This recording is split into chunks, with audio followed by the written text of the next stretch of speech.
Hey, all you cool cats and gamers! Welcome to No Category Left Behind, the GDQ hotfix show that showcases category extension speedruns. I'm your host, Nuclear, and tonight we've got some Hollow Knight for you, featuring Mathulu with 5 Pantheon boss orders. Super excited for this one. It's going to be big gaming tonight, but before we get into the run, we do have a few announcements.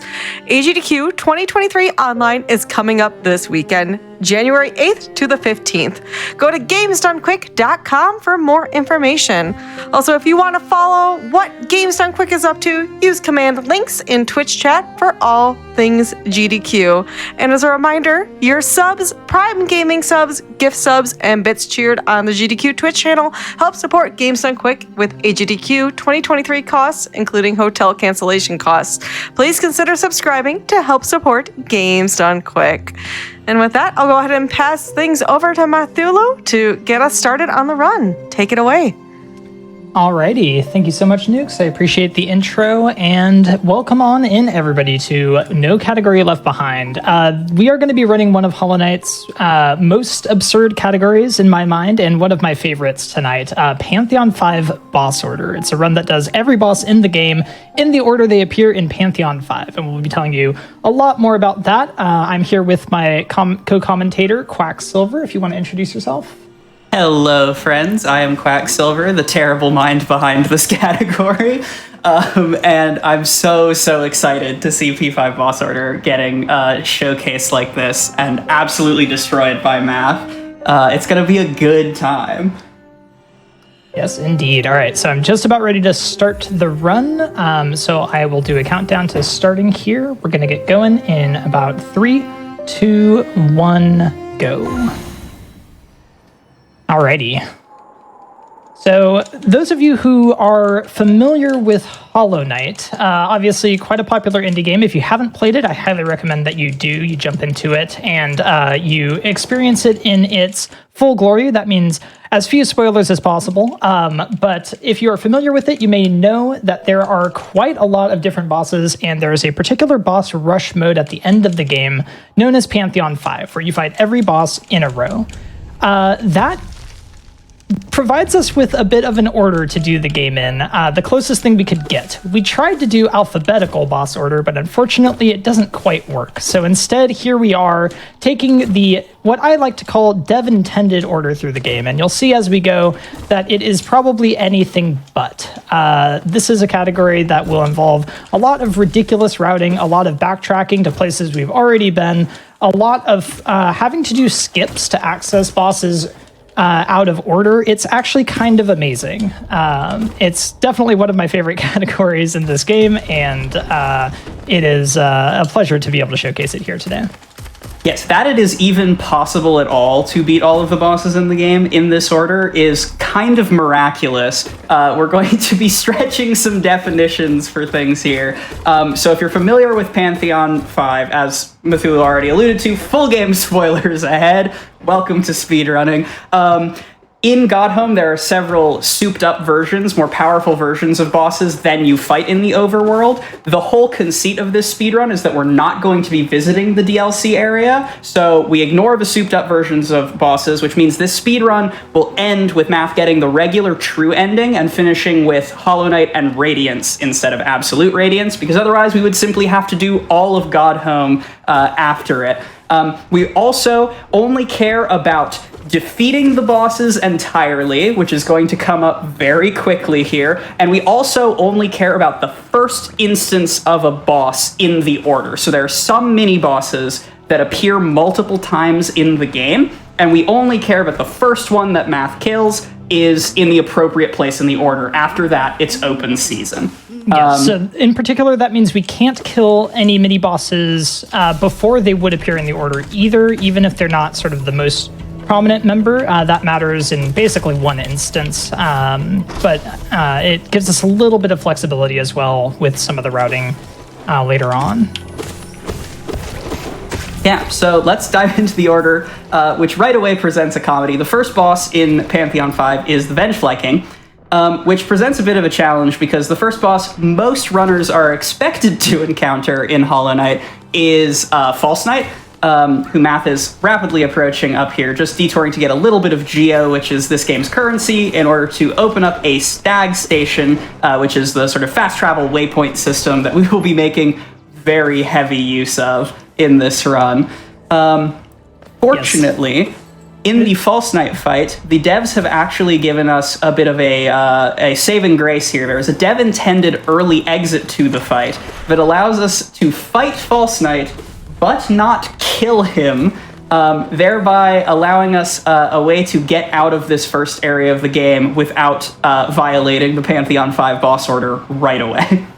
Yeah, that's probably the most egregious case of a boss, like, wildly out of order. We literally have to go halfway to killing False Knight and then leave, and I think that's beautiful, personally. We will be coming back later when False Knight actually appears in the order, but as Quack mentioned, the first boss is actually Vengefly King. I know you guys can't see the boss order in front of you, but you can look it up on the Hollow Knight wiki if you're interested, or I will be telling you which boss is next as we go through this run. As mentioned, it's going to be not False Knight, despite the fact that we're fighting right now. It's going to be Vengefly King. I do want to say... Team Cherry just wanted to make sure you knew about the dev-intended early exit. Exactly. Again, dev-intended, clearly. We want to be able to skip this boss here, just like Team Cherry intended. Clearly, this is what they expected from all the casual players of this game. Yeah, but one thing that's fun about this category is it is one of very, very few categories that actually picks up every single stag station in the game. Almost none do that except for the category devoted to it, all stag stations, and we just get it because we literally need them all. So it's kind of beautiful. I love this category. Even the 112%, the conventional max, completion percentage speedrun is routed in such a way that you don't actually need to pick up all of them, and they are not themselves percent. But here we picked up the first major ability of the run. This is Vengeful Spirit. You will also probably hear Math and I abbreviate it as VS, or simply call it Fireball. It's a long-range fireball. It does triple your base nail damage. While we will be getting some upgrades to the Knight's Nail, their basic attack, over the course of the run, most of our damage this run is going to come from spells. And when you pick up VS, the game locks you into a little tutorial area to prove that you know how to use it.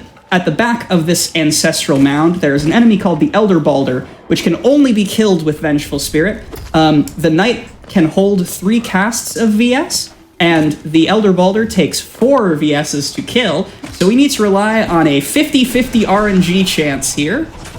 Hey, we got it. Of course, I don't think, Math, have you ever been punished in a marathon setting by boulders?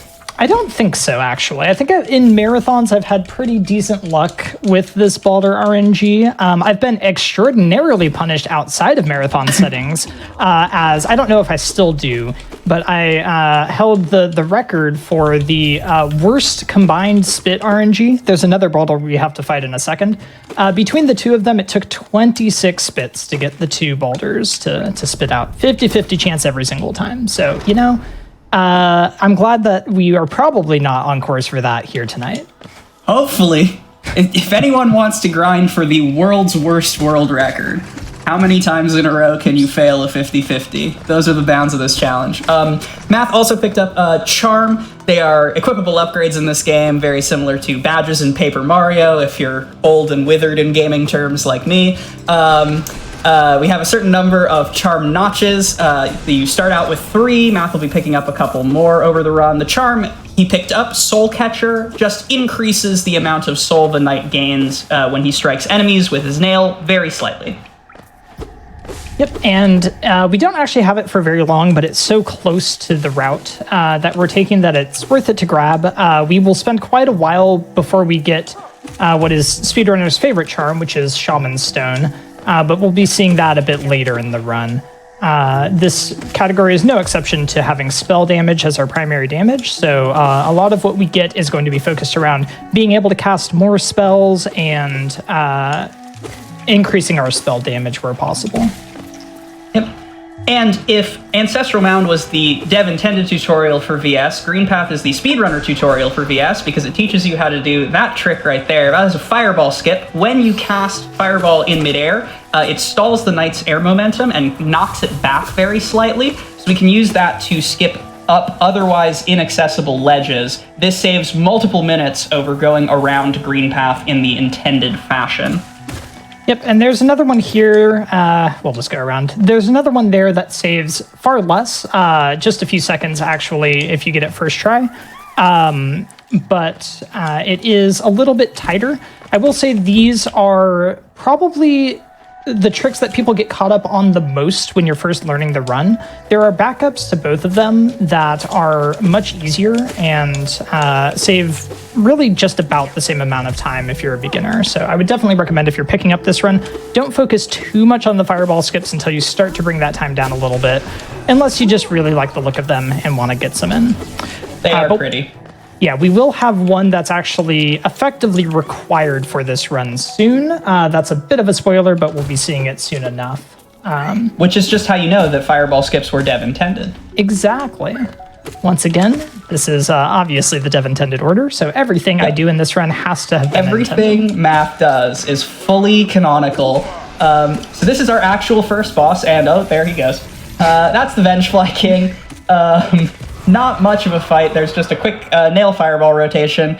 So next up in the order is Gruzmother, which means we have to go back to Forgotten Crossroads. That is why Math picked up the Crossroads stag right at the beginning of the game, because even though, if you're familiar with the game, you'll know we're right next to Hornet and right next to our ability to dash, we still have like 3 or 4 bosses to go before we can actually pick that up. So we're just gonna stop in for the stag and then leave.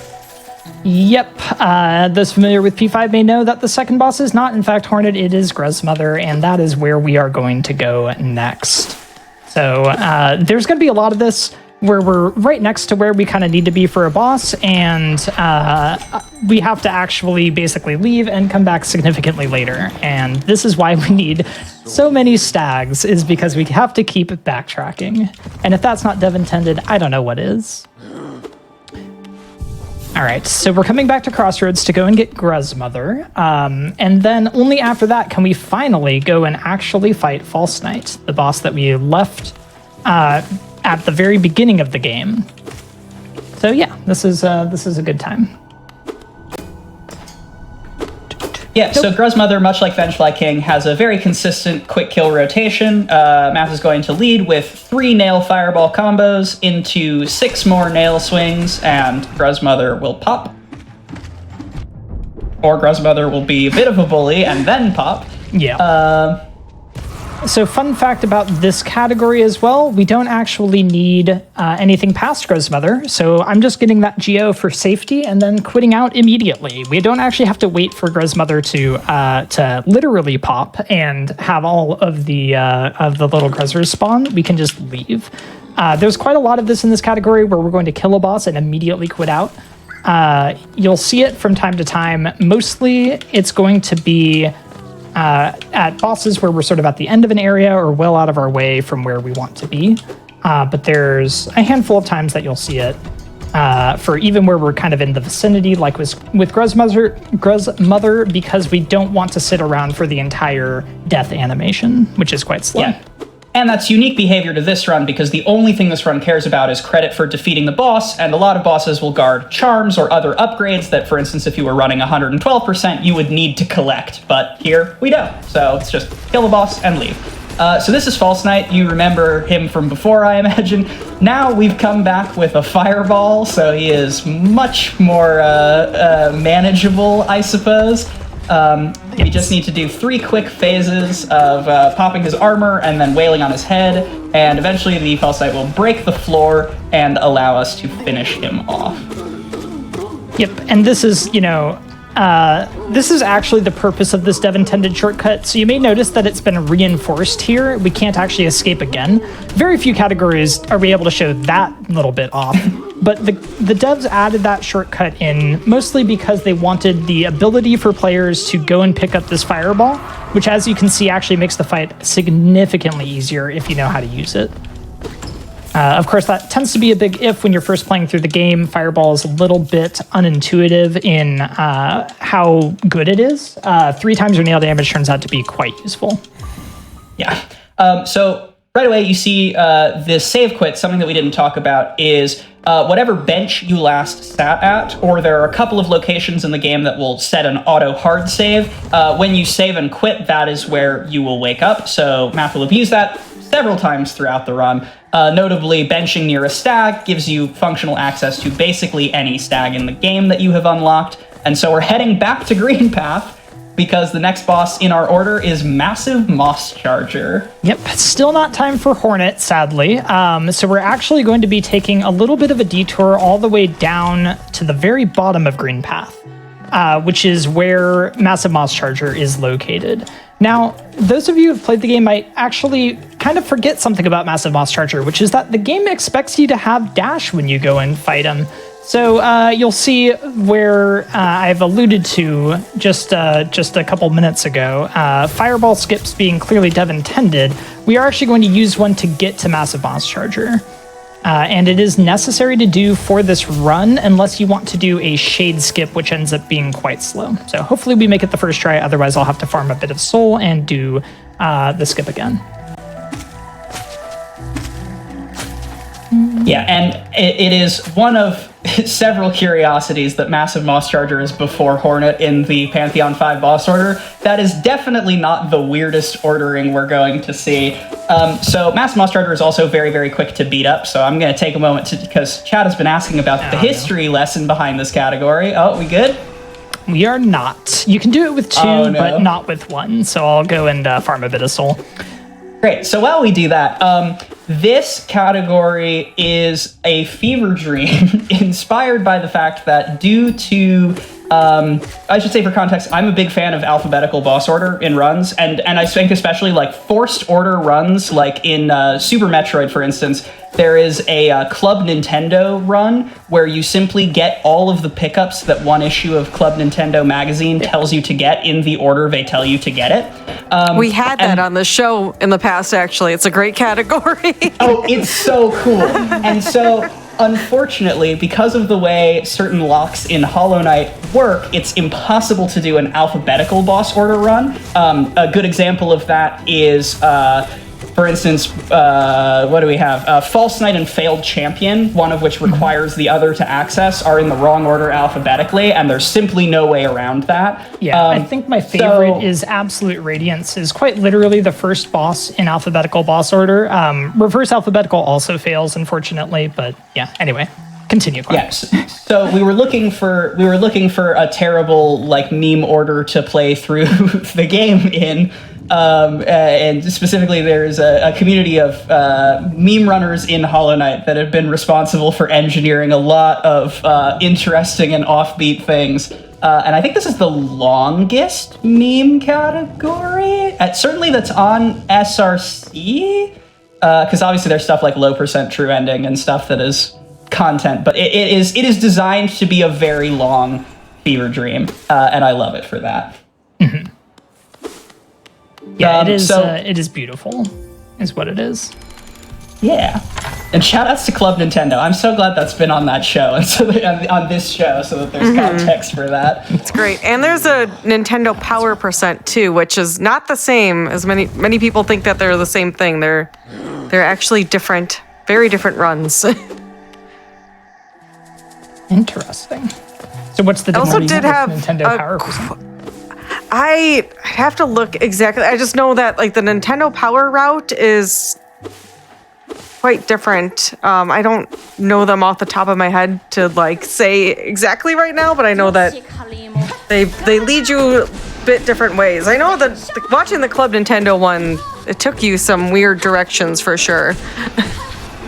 Gotcha. I am a casual Super Metroid enjoyer. Shoutouts to Super Metroid speedrunners. So now we finally get our dash after all of this walking around Green Path. Matt got the Queen Station Stag, which is probably one of the most neglected stag stations in the game in sort of general categories, so that he could go back up to Green Path Stag so that we could fight Hornet and get our dash. And now, the next boss is Gorb. Here is the problem with Gorb being the next boss. There are two major movement and like traversal upgrades that the knight needs to even access Gorb that we don't have yet. So Yes. it is convention when doing your first run of Pantheon 5 boss order that your splits that you run against are just the bosses in order and you don't use a route. So everyone who has run Pantheon 5 boss order, I think this is true, has first done a fully blind run. And let me tell you, nothing is as funny as watching seasoned speedrunners try and figure this out as if it is their casual playthrough again. I have been guilty of this. Math has been guilty of this. It's a ton of fun. Yes. But an average Gorb split in a routed speedrun where you know where you are going is, Math, your split time is what, like 15 minutes? 1952. 19 minutes. We got some stuff between Hornet and Gorb.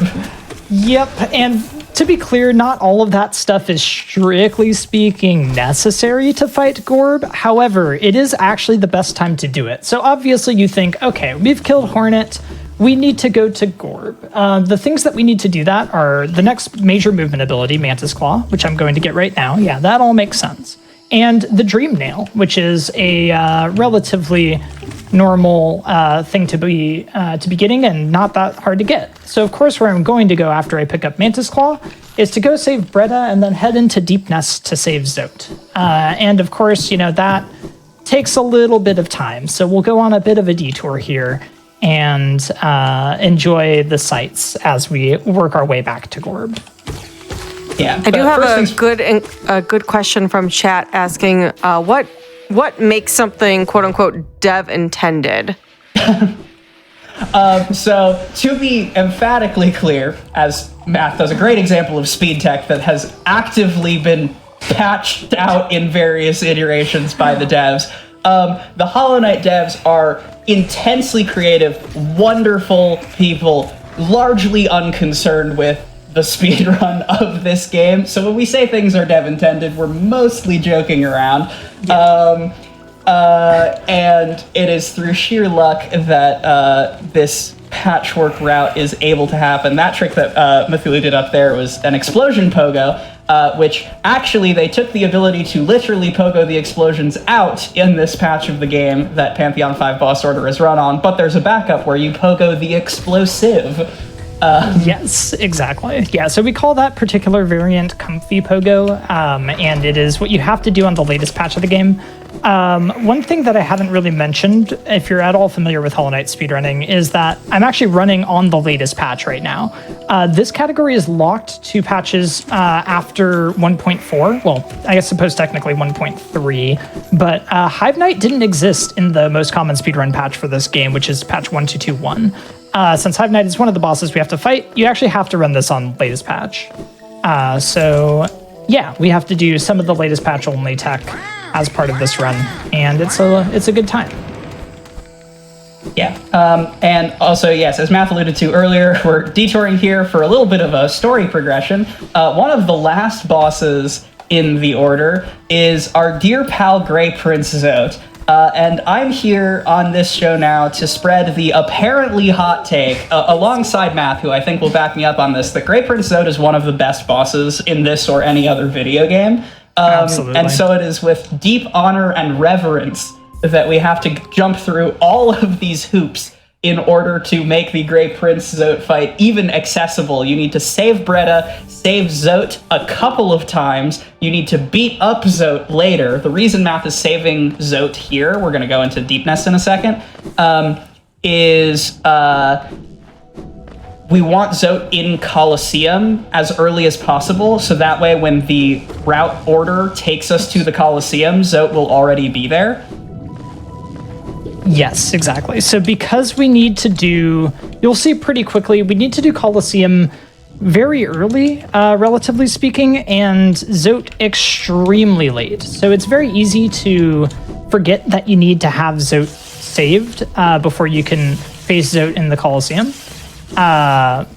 And we luckily are not going to be making that mistake like many would on a blind run of this particular category. One of the most common, I think the two most common surprise errors in blind Pantheon 5 boss order runs are realizing you haven't saved Bretta or Zote and realizing you're at Gorb without the Dream Nail. Yes, both are absolutely fantastic to witness, and boy, it's fun.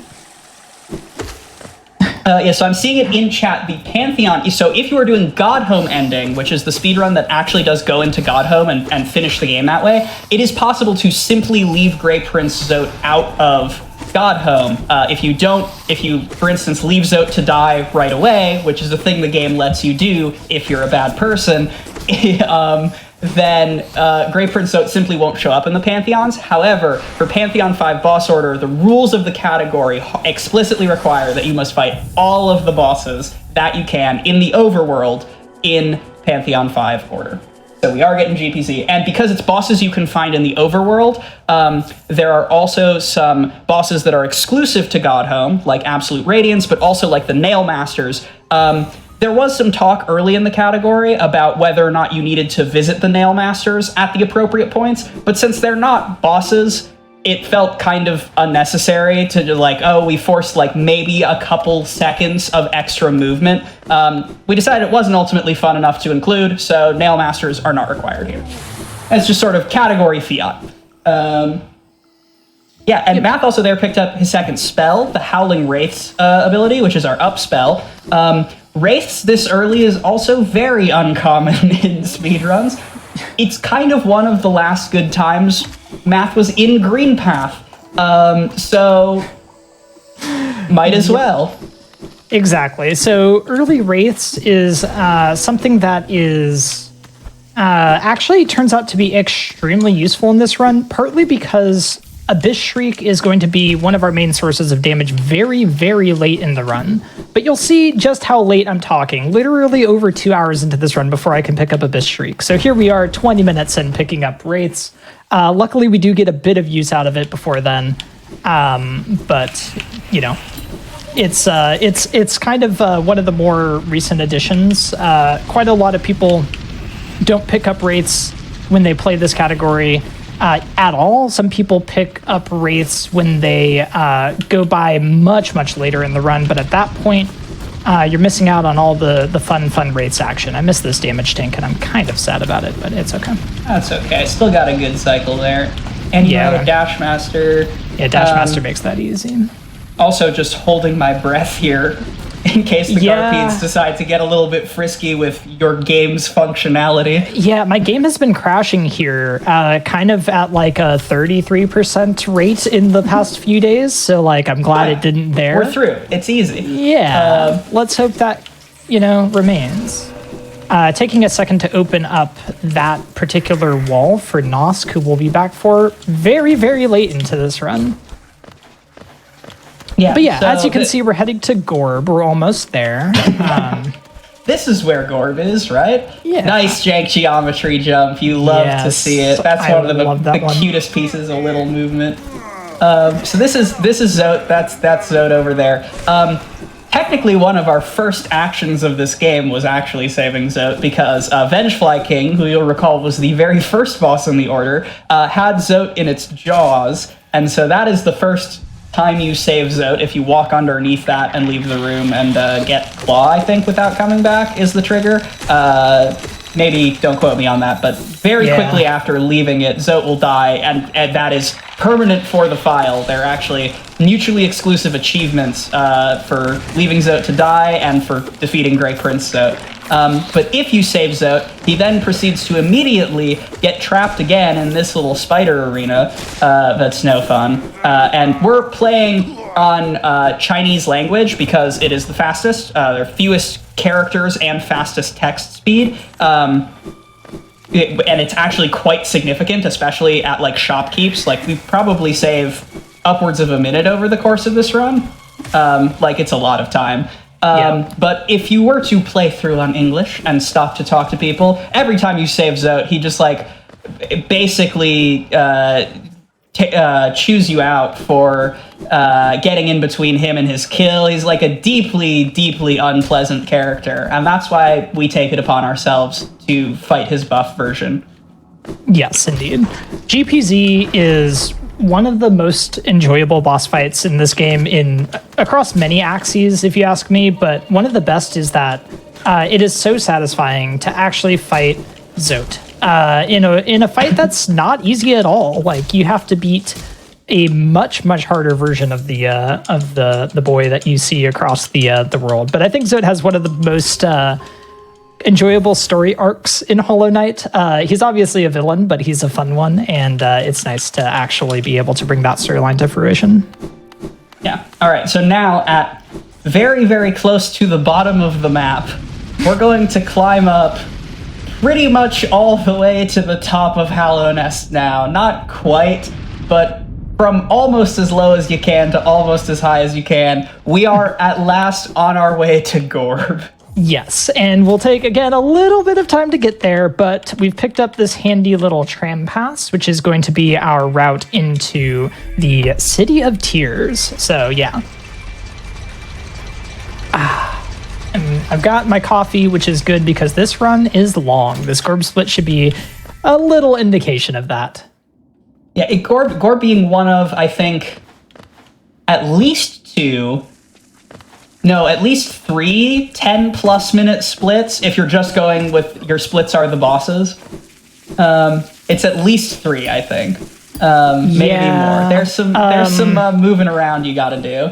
I think it's 3 with my current route. Sometimes it can be more, but GPZ is basically always a 10-minute split or more.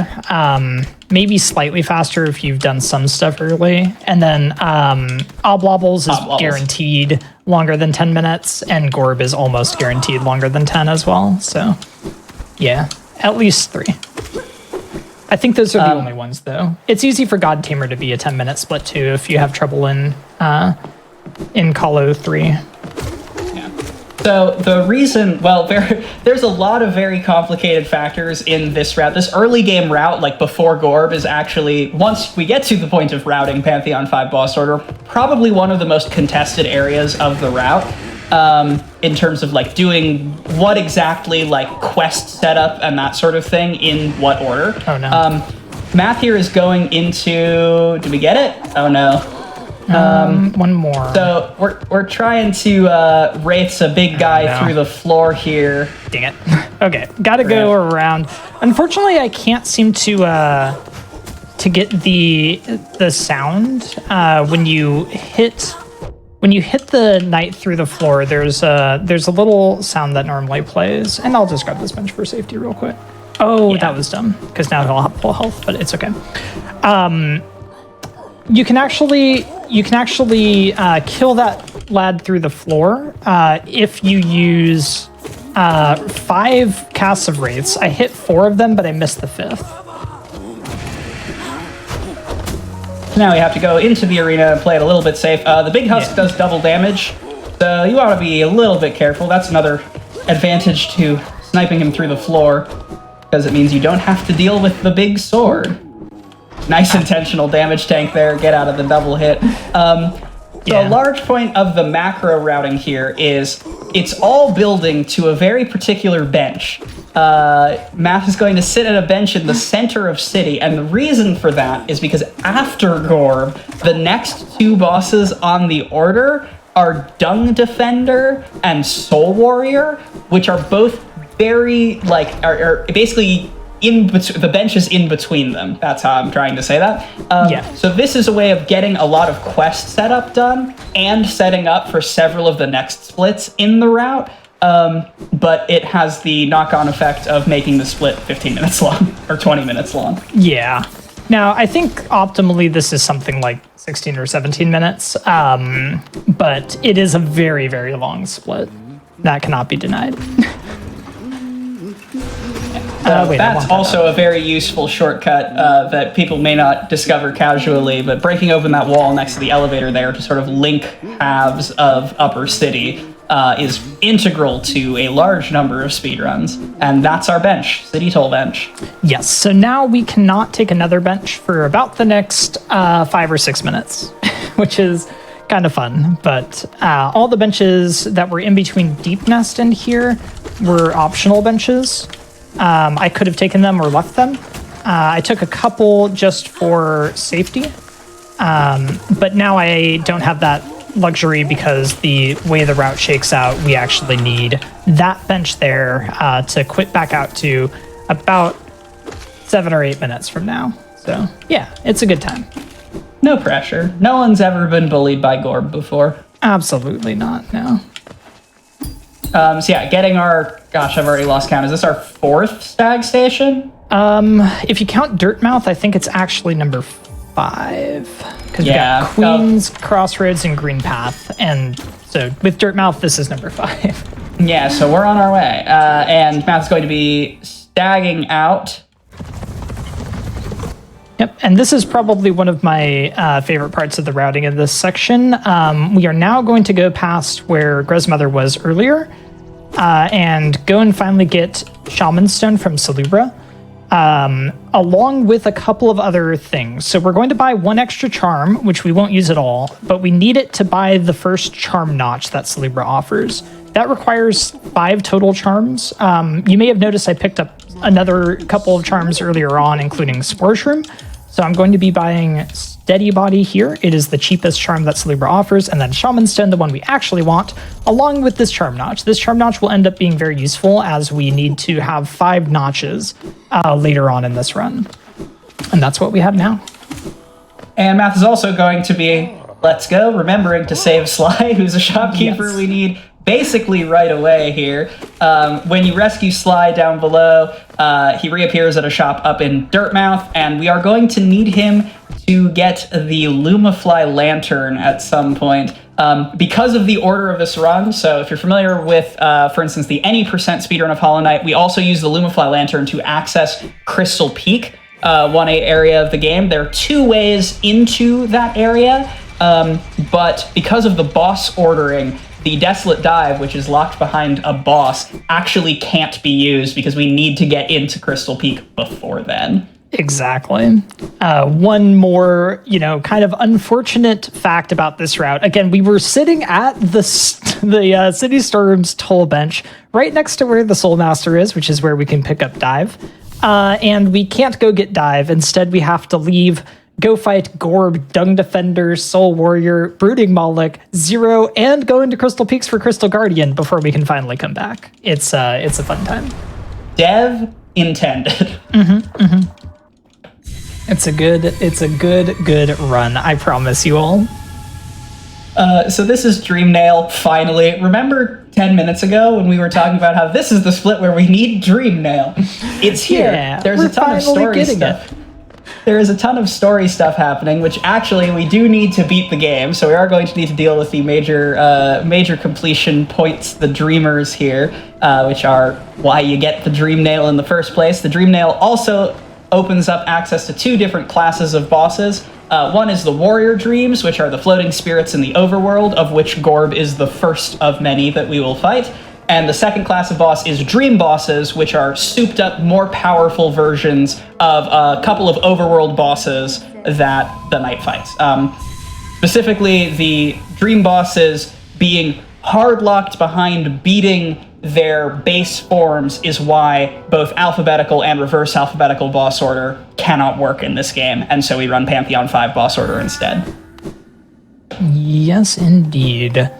All right. We will be working our way out of Resting Grounds finally. One thing I want to mention, which is pretty fun about this route, is that we actually get the ability to take the upper tram as our access here to Resting Grounds, and I don't know how many other categories do that, if many. I think maybe Low Percent still does, but it's very, very uncommon, and I love that. And there's Bretta at the bench. Yep. So early into the run.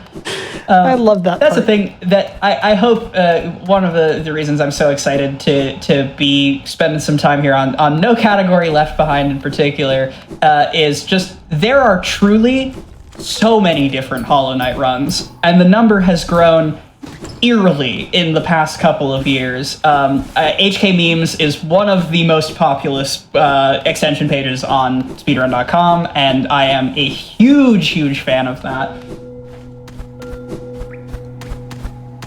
Yes, absolutely. HK Memes is honestly, it's one of the most extensive and one of the best set of runs, and I highly recommend anyone who's interested in Hollow Knight speedrunning to check it out, whether or not you like to do main categories like 80% or anything like that.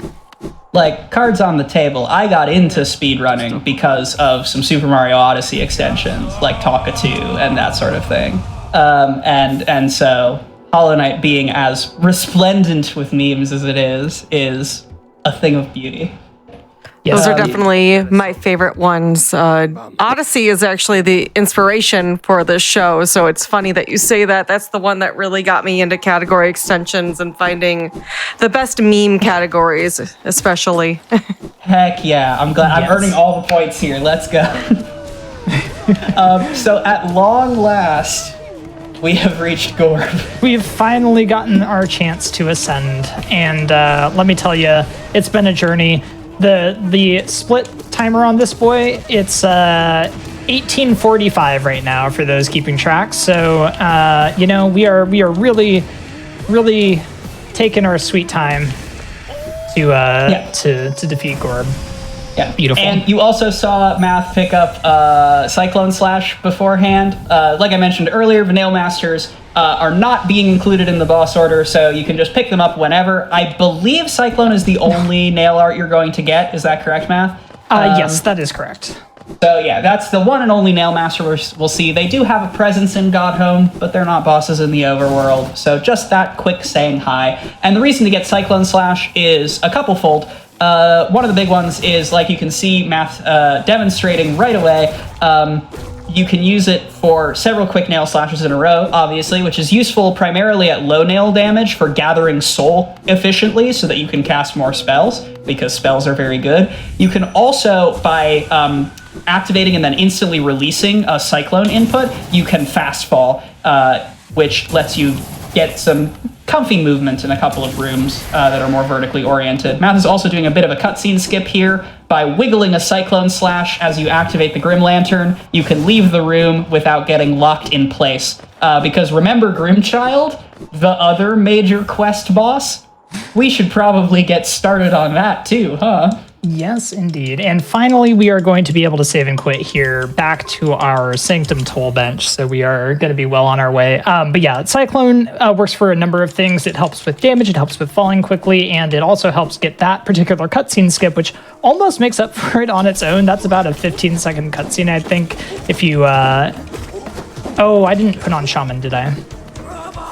No, you probably should do that before Dung Defender. I'm gonna just turn around real quick and head back to that bench. No worries here. Mildly important thing. Just slightly. We've said it a bunch. Spells are good in this game. With Shaman Stone, not only is the damage of your spells increased, but also for Vengeful Spirit specifically, the hitbox size increases. And one of the cool things about Vengeful Spirit is that you can double hit with it. Your base nail does 5 damage. A double hit Shaman Stone Vengeful Spirit does 40 damage. So, spell's good. Yes, and Wraiths, if we hit all 3 with Shaman, it has 3 different hitboxes that... Oh, hi, I need to settle them. It has 3 different hitboxes that are all active once you use Wraiths. If you hit all 3, it's 45 damage, so it's a lot of damage as well, and we'll be using that quite a bit on Dung Defender. But yeah, we'll see how this fight goes. I think in my PB, I got him stuck in the floor. We'll try not to do that this time. Yeah. So there's a Dung Defender likes to hide in the floor. If we had the Desolate Dive ability, which we can't possibly have in a Pantheon 5 boss order run right now, because the boss that gives it to us is after Dung Defender, you could pop Dung Defender out of the ground by diving when he's underground. The shockwave instantly staggers him up out of the floor. But we can't do that. So this is probably my vote for the funniest loadout of any boss in any run in Hollow Knight. We have Howling Wraiths and Cyclone Slash, and that is the Dung Defender loadout. And it is beautiful. But what Math was alluding to is if you stagger Dung Defender as he dives underground, he gets stuck there, and without dive, you just can't hit him until he chooses to do the attack where he pops up out of the ground. Like, he's locked and running around down there, and you can lose a whole bunch of time that way. Yes, indeed. Yeah, basically it's a completely random amount of time loss because it just depends on when he decides to actually do that attack again, which can be a while, it turns out. And it's pretty easy to actually get him stuck in the floor because once he starts doing his second phase of this, he chains these attacks. Oh, we got the scream skip. Okay, it's not gonna matter. Nice. Oh, it did matter. Wow. Okay, usually he goes into his just chained attacks anyway. Okay, we will take that. That is actually really good. Matt, has that ever happened before? Scream skip there? No. No, you gotta... Absolutely never. Okay. Okay, wow, we saved time on that split. That's silly. Nice. So next up is Soul Warrior. So that is finally the ultimate payoff of this toll bench that Matt has held for almost 10 minutes now, because now we just walk backwards through this shortcut, and we're going to go fight Soul Warrior in Soul Sanctum. Soul Warrior is halfway through Soul Sanctum. It's meant to be a mini-boss on your way to Soul Master, but Soul Master isn't for another couple bosses yet, so we're just going to pop in, kill Soul Warrior, and then leave. Yep. Once again, one of the more ridiculous pieces of the routing in this category, which is, once again, beautiful, perfect, and dev intended. And dev intended. Yes. Also, enterprising and Hollow Knight aware chat members will know that Soul Warrior is actually one of those bosses that you fight a lot in this game. I think there are, like 6 possible opportunities for you to fight him. This is the easiest one, and because we're going to Crystal Peak in a little bit in the run, the other candidate for a Soul Warrior that we could fight, the one guarding the Fireball upgrade, just doesn't quite make sense to get, and since we're taking this bench anyway, it's a very convenient Soul Warrior, and having now defeated that one, all of the others are open for business, so to speak. Yes, and I did actually have to wait for the door to open before quitting out there. I found out literally in my run yesterday that if you quit out too quickly, the Soul Warrior actually doesn't... Oh, I could have gone to the right here. It's fine. The Soul Warrior actually respawns, doesn't stay dead, and you have to fight him again the next time you come through there. So luckily, we've learned from that particular mistake. It's worth noting, you do still get credit for the kill, so like it's not like, yes, oh, you failed the challenge of the run. They're just a second one decides to drop by. Yeah, it's fine. There's no issues there whatsoever with the validity of my last run. Whatsoever. Definitely not. No, legitimately, like we checked the code. You do get credit for the Soul Warrior kill. It's legally a different Soul Warrior if you get that glitch. There we finally visited Sly. We picked up the Lumafly Lantern. We're also going to visit the Grim Tent, which has now spawned in since Math's Howling Cliffs adventure, and we're going to pick up Baby Grimchild. If you recall the Grim Quest from a casual Hollow Knight playthrough, that is sort of running all around the map, progressively upgrading Grimchild. The goal is to do that in a way that mostly overlaps with areas Math is going to be in anyway, but there are some that are very hard to fit in, especially because it is sequenced into 3 tiers. So some will just be making command runs for sort of late into the run, but mostly are going to try and route Grim Quest in where we can. In a run like 112%, Grim Quest routing actually defines a lot of the run, a lot of the mid-game of the run, because you want to go to places where you can be doing a current Grim Quest, but we don't have a choice in the matter in Pantheon 5 boss order. Yeah, in P5BO, what we do is basically... What I used to do is literally just do the Grim Quest all at once toward the end, but here we basically are finally routing them in a little bit and getting it kind of along the way. There's a couple of places where we will have to go out of the way, but actually all but one are pretty much when we're in the area anyway. So it's a lot better now. Part of that is actually picking up that notch that I picked up, the 5th notch from Salubre. If any astute members of chat remember that. All right, so Moloch is a fun boss to have raids for. All right, being a bit rude right now, but that's okay. I do have to remember that Wraiths isn't as tall as Abyss Shriek, which is also a fun spell to have for Brooding Moloch, but yes. And once again, we can just quit out. Yeah. Yep, Moloch conventionally bursts into a Mask Shard. Shoutouts to 4 Mask Shards. On the complete opposite end of the spectrum, the fastest, or one of the fastest, I think outright the fastest, NMG category extension in Hollow Knight, which also does Brooding Moloch, but with no upgrades. And with that, at about a little bit over 45 minutes into the run RTA, Math has finally finished all of the bosses from Pantheon 1. Yes. Oh, friends, we'll be here a while, as you can tell. It does get a little faster from as we get more movement abilities. Shocking. We don't have to walk all the way around Green Path twice anymore, but that is the end of Pantheon 1. In Godhome, this is where you would fight the Nail Brothers, Oro and Mato, but since we're skipping that, since they're not in the overworld, we're just moving on to Pantheon 2, and this is Zero, our second Dream Warrior. Zero is a great showcase of double hitting and occasionally triple hitting fireballs, but also, since Math has Wraiths, when Zero phase shifts, he doesn't get knocked back anymore, so it's easy to just sit underneath him and scream.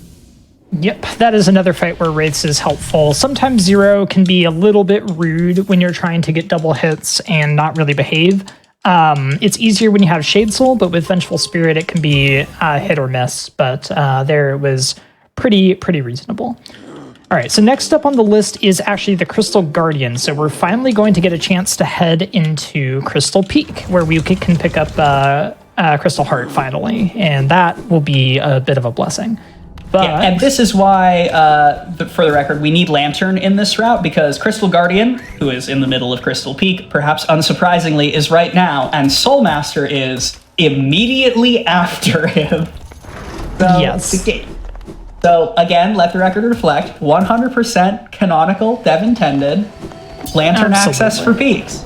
Lantern access for Peaks, and it's what Team Soul Cherry Warrior wants. About an hour before Soulmaster is definitely what they wanted. All right, so here is a trick that I will not be doing called Pogax. I'm sorry to any Pogax enjoyers, but it is the worst. Oh, right, I have... Did you see it? Did you see the trick he's not doing? What's Pogax? Now I need to know. It's a trick. Bait a miner to throw an axe at you, and you pogo the axe. It is.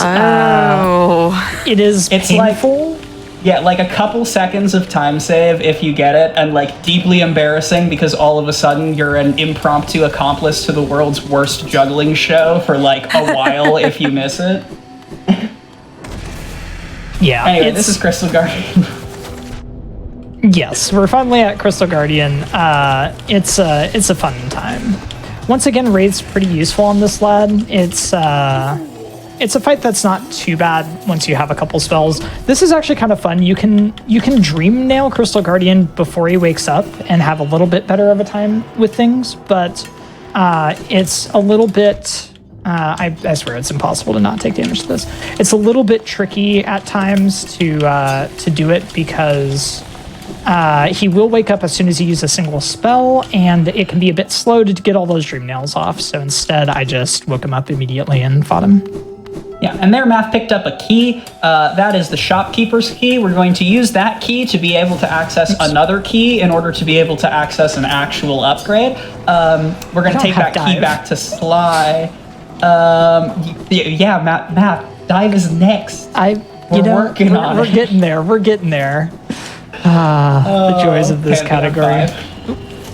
But the Shopkeeper's key is going to be exchanged along with some Geo for the Elegant key, which will open up the path to the Vengeful Spirit upgrade, Shade Soul, but that's in a little bit. First, we're getting Crystal Heart, the Super Dash. Nice underplat. That trick is called underplat. It is basically no time save and a moral obligation in Hollow Knight speedruns. It saves about 75 years, and if you don't do it, you actually cannot PB, it turns out. Guaranteed run blessing. Yes. Crystal Heart is the Super Dash. It is infinite horizontal distance from a ground or wall cling start, and generally just speeds up a lot of things. If you are traversing a distance that is at least 4 dashes long, it is faster to use Crystal Heart. And there are several distances that are much longer in this run that are some very nice sea dashes, including gaps that start on ground so you can get a sea dash, but then are just open air, like this way out of Crystal Peak. Math also changed charms for Grimchild. The way the Grim quest works, if you're unfamiliar, is there are Grimkin that spawn at specific locations all the way around the map. They are only visible and fightable if you have Grimchild equipped, and they come in 3 tiers. You have to clear out a tier before you can access the next tier, and this one is being very rude to Math now. Take it. Okay, oh, wow, that hazard respawn. Yeah, that's a very interesting one. No, you're not dead. All right, I think 2 more hits. These are pretty obnoxious to fight. Sometimes you can get them with the C dash, and that's actually probably the most fun way to kill them. I was hoping to pull that off, but I ran into a bit of bad luck with the Grimchild there, but that's okay.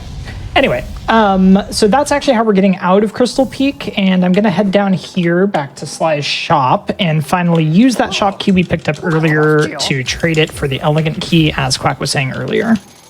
So now we can finally go and get Shade Soul.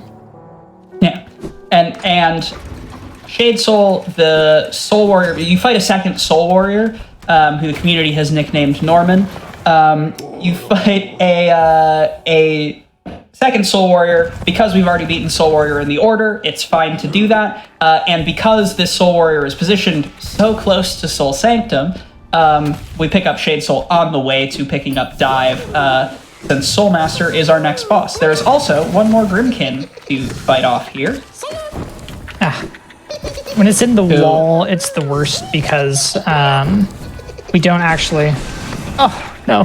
Oh, yeah. Base Vengeful Spirit can't go through walls. It dissipates against walls. And Shade Soul, once you upgrade it, actually does go through walls, so killing Grimkin becomes much less persnickety as soon as we upgrade the Fireball right now, but unfortunately that doesn't help here. Yep, we are finally on our way to go and pick up the Shade Soul. So this is... that is basically the last Grimkin that we need to worry about. But unfortunately, because Sanctum is a hard save, there's no time when we're really going to be up by storerooms conveniently soon. So we get this one here. Although now that I think about it, I do actually quit out to storerooms about 700 times in this run. So maybe I should just get it later. But anyway, we won't worry about that for now. Yeah, this Soul Warrior has about twice the HP of the one that we fought for the ordering. It also spawns these little flying enemies that can make the fight considerably more difficult, especially if you don't have many upgrades. But we are rewarded with Shade Soul. With Shaman Stone equipped, Shade Soul is massive and does 40 damage per hit. There are several bosses that it's possible to triple hit. Even your fully upgraded Nail does less than a fifth of the 120 damage that it is possible to get with one Shade Soul. Yeah, Shade Soul is very, very good, and we will be using it for our main damage for the foreseeable future. I am going to stop to heal. Unfortunately, I could only get one, but that's okay. You got Wraiths. Wraiths will carry in the Soul Master fight. I got Shade Soul. It's fine. We can kill these lads. There we go. Would you two mind explaining for viewers who might now just be joining us what this category is? Sure. Absolutely. This is Pantheon 5 boss order. It is defeat all of the bosses in the overworld in the order that they appear in Pantheon 5. So this run does not go to Godhome, and we don't care about our completion percentage. We just care about killing every boss that exists in the overworld in the silliest order we could possibly get to all of them. Come on. Yeah, I knew you were there. Okay. Whew. Nothing like a good old Soul Sanctum to wake you up, friends. Yeah, that's some ugliness for sure. The charm that Math picked up there at the back end of that abysmally full hallway was Spell Twister, which is probably the other half of our most important damage rotation. Spell Twister decreases the cost of spells. So once you are speedrunning Hollow Knight, the significator, that's a word, of that is taking off the quick focus and putting on the Spell Twister, because the soul usage has shifted from healing to simply pumping out the damage. Yeah, and there you can see the usefulness of Howling Wraiths and also Shade Soul, how quickly Soul Master dies here. For anybody that remembers this fight from their casual playthrough, it's usually not this quick. When you have spells and you know when to use them, this fight gets a lot better, a lot faster. Yeah, Soul Master is very fragile, just disguises it well, because usually you're just like swinging a base sword and base fireball at him. Yeah, he has 2 phases, again, full game spoilers. Once he starts spamming the dives repeatedly, that's just easy to pick off with Wraiths, and then if that doesn't work out, plenty of Shade Souls once he spawns in a static location, and we are rewarded with Desolate Dive, yes, and finally. Also the funniest split to ever exist in all of speedrunning. Because you see, dear viewers, the next boss in the fully canonical dev intended Pantheon 5 boss order is Oblobbles. Yes, and if you don't know what that means, Oblobbles are a boss at the end of Colosseum 2. That is a rather late game sort of challenge arena up at the very top of the map, and we are going to have to work our way over there in what will end up being a rather painful display. It's very early on, so having to do Call of 2 with very few upgrades, relatively speaking, will be, as you could expect, not exactly a walk in the park. But we also have the lovely experience of needing to get into Kingdom's Edge and back. So normally when I do this run for PB attempts, I have to do an acid skip going into Kingdom's Edge. Here, I'm going to take a marathon safety and go pick up Isma's Tear, which doesn't actually lose that much time. But in the normal run, it's already painful getting up to Kahlo, and then you have to do Kahlo, which is, tough. Yeah, and so in defense of Team Cherry and their master plan here, in a boss rush mode, which the Pantheons themselves actually are, it makes a lot of sense, because Oblobbles themselves they're not by any means a walk in the park, but they are about, I think it is fair to say, a Pantheon 2 level boss. This happens in the first half of Pantheon 2 in Godhome. But when you consider the fact that you have to do, 5 minutes of Colosseum before them, and in this case, we also have to do all of Colosseum 1 first, because you have to do the Colosseums in order, it quickly becomes much more painful. The reason, by the way, that Kahlo 1 is not in and of itself a boss is because the end boss of Kahlo 1 is just a pair of Gruzmothers, and Gruzmother we already took care of in our intended route, because Gruzmother is like the second boss, so once again, it's simply fair to get it through Kahlo. But that is also why Cthulhu went out of his way to save Zote early, because we need to defeat Zote at the end of Kahlo 1 in order to put him in Dirtmouth, so that the Grey Prince Zote fight is accessible much, much later. And if you go through Kahlo 1 and 2 to do Oblobbles here, and Zote isn't there, you have to go and fight Kahlo 1 again later to put Zote in Dirtmouth. So yes. It's like a casual 3 free minutes of time save in the route. Yes, and I am taking a bit of time to go and do the Grim Quest here. This is mostly because we're going to need to fight Troopmaster Grim relatively soon, and one of the Grimkin is actually in Kingdom's Edge, so I'm going to work the Grim Quest. I can't speak, friends. The Gwym Quest. Up to that point before we go into Kingdom's Edge. Here's where I'm going to take the detour to go and pick up Isma's Tear. Let's see if I still remember where that is. Been a while. Sorry, Spooky. I saw the message. Well, marathon safety is important. We don't want this being any sillier than it already is. And fortunately, because the optimal way to get Isma's Tear does in and of itself require acid skips anyway, we can still talk about acid skips. So if the knight does not have Isma's Tear, which is the acid swim ability, the distance you can exist above a pool of acid is actually much smaller, because when you have Isma's Tear, you drop into acid like it's water, and it sort of kind of sucks the knight in a little bit. But it lets you do things like Crystal Dash very low above a pool of acid to sneak through some spaces that you might not otherwise be able to get. So we use that notably to pick up Isma's Tear in not just this safety, but also a lot of speedruns, like, for instance, all skills as a main board category. But now, having gotten Isma's, there will be no more acid skips, which is a good thing, because optimally in this run, there are all 3 of the hardest acid skips in the game. Yes, this run has just every acid skip, basically. It's kind of amazing. Anybody who's familiar with Hollow Knight Any Percent may have heard of Queen's Garden acid skip, or QGA. That one is in this run if you skip Isma's Tear.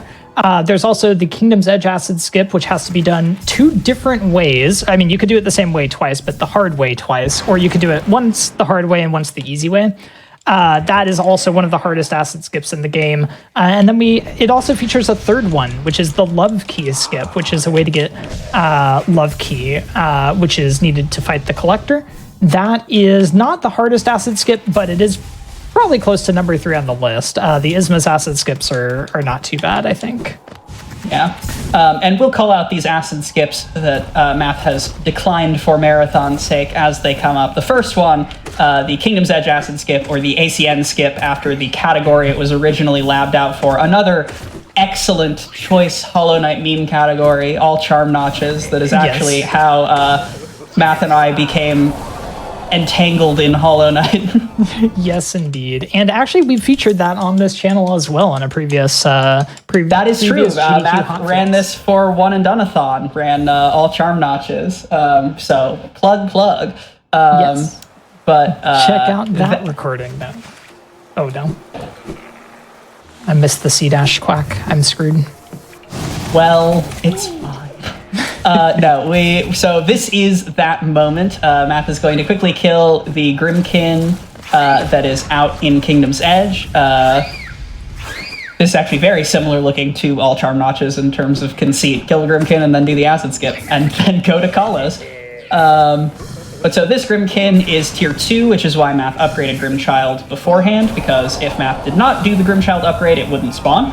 And then we climb up these platforms, and this is the pool of acid that we are declining to skip today, the first of several. So to skip this one, we would have to go and C-dash off a little spot on the wall just under the alcove on the left. You don't have very many frames where you can actually get the acid skip off and still have somewhere to go on the other side. So it is, in my opinion, the hardest acid skip in the game. At least one that's used in a category. I don't know. I guess, there's arbitrarily cursed versions of unskip or whatever, but outside of those. But yeah, the great persistence of spirit of the Hollow Knight community is if you find a skip that is significantly cursed enough, someone will wrap that skip in a category before too long. Shoutouts to Gaslight Gatekeep Girl Boss, one of my favorite category names ever. Yes. Has that got a board yet? That deserves it. It does not have an official board. There is a spreadsheet, because there's always a spreadsheet. But Gaslight Gatekeep Girl Boss, while Math does some movement here, is the category where you, in order, Gaslight, like the Grim Lantern, Gatekeep, enter City of Tears through the gate that drops behind you, and Girl Boss, talk to Eternal Emilicia. It features some incredibly cursed skips and started as one might expect, a complete and total bit. And then people were like, wait, actually, there's some amazing movement that goes into this speedrun. And now it has like a dozen runners or something, or a dozen people who have run it. I'm obsessed that that's a category. That's so good. It is incredible. Hollow Knight meme categories are fantastic. Truly, that's the thing about Hollow Knight. There is just so much content in this game. There's so much lore in this game. There's so many little side quests and achievements and just fun things to do. We'll talk about Kronk % later. Don't get me started. There's like actual commentary that we should be doing. But put a pin in that. We'll come back in the Coliseum. But there's so much to do in Hollow Knight, and so that makes it a phenomenal casual game, and it also makes it a truly phenomenal speed game. Yeah, Matt, because you're going to Mantis Lord, so I have to talk about Kronk %. So true. But this is Colosseums. You fight the Colosseums in sequential order. They get both harder and longer as time goes on. We're only going through the first 2 right now because Oblobbles is here in the order, and God Tamer, the boss at the end of Colosseum 3, is not for a while. Colosseums the enemies are spawned in consistent waves in consistent positions, so a lot of it is memorization of like what their behavior is and how to manipulate some of their AIs. This Colosseum is particularly spicy in that, especially this Colo 2. Colo 1, there are a fair number of categories that fight it without an upgraded nail. Math is still on base nail here, but Colo 2, there are a small handful of categories that fight it with nail 0, and that changes a lot of the combat dramatically, because when your spells are doing 8 to 16, I don't know, math is hard. When you're doing a lot more damage with your spells than your nail just functionally becomes a soul gathering tool. As opposed to, like, in 112%, all of the Colos are fought with nail 3 and nail arts, so there's a lot more mixed damage rotations going into it. Yeah, I would say that the Colosseums in this category are probably the hardest Colos that I've done in any category, and I've done a lot of categories and a lot of Colosseums in my time, but this is... if we're talking optimally, this is probably the hardest. We do Nail 0, Colo 1 and 2. Colo 1 not too bad, Colo 2 a lot worse, as Quack was alluding to. And then we also do Colo 3 a bit later, and optimally you do that with only 5 HP. And no Shade Cloak and no wings. It's a pain. It is easily one of the scariest parts of this run. Probably the outright scariest, because even, like, max completion categories, I guess perhaps unsurprisingly, max completion categories by their nature have a lot more stuff when they're doing Colosseums.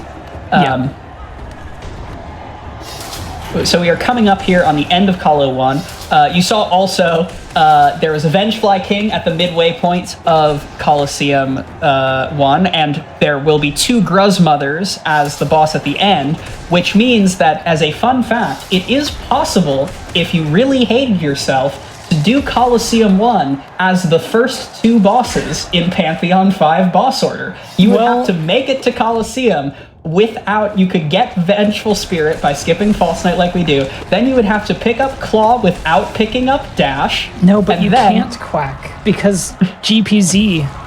Zote will die. You have to get here without Claw. You have to get here without Claw, which I think actually is maybe technically possible. But I don't actually know. If you hate yourself and also want to be at the frontier of glitch and exploit hunting in Hollow Knight, you too can. It's always Zote. It's always Zote. At least we're beating up Zote now. Yes, we're getting our revenge, and that makes it okay. So usually in Hollow Knight speedruns, this is where we make a joke about how Zote is like a really, really hard boss. We're actually going to be fighting hard boss Zote later, so I'll just come right out and say it. Zote can't hurt you in Colo.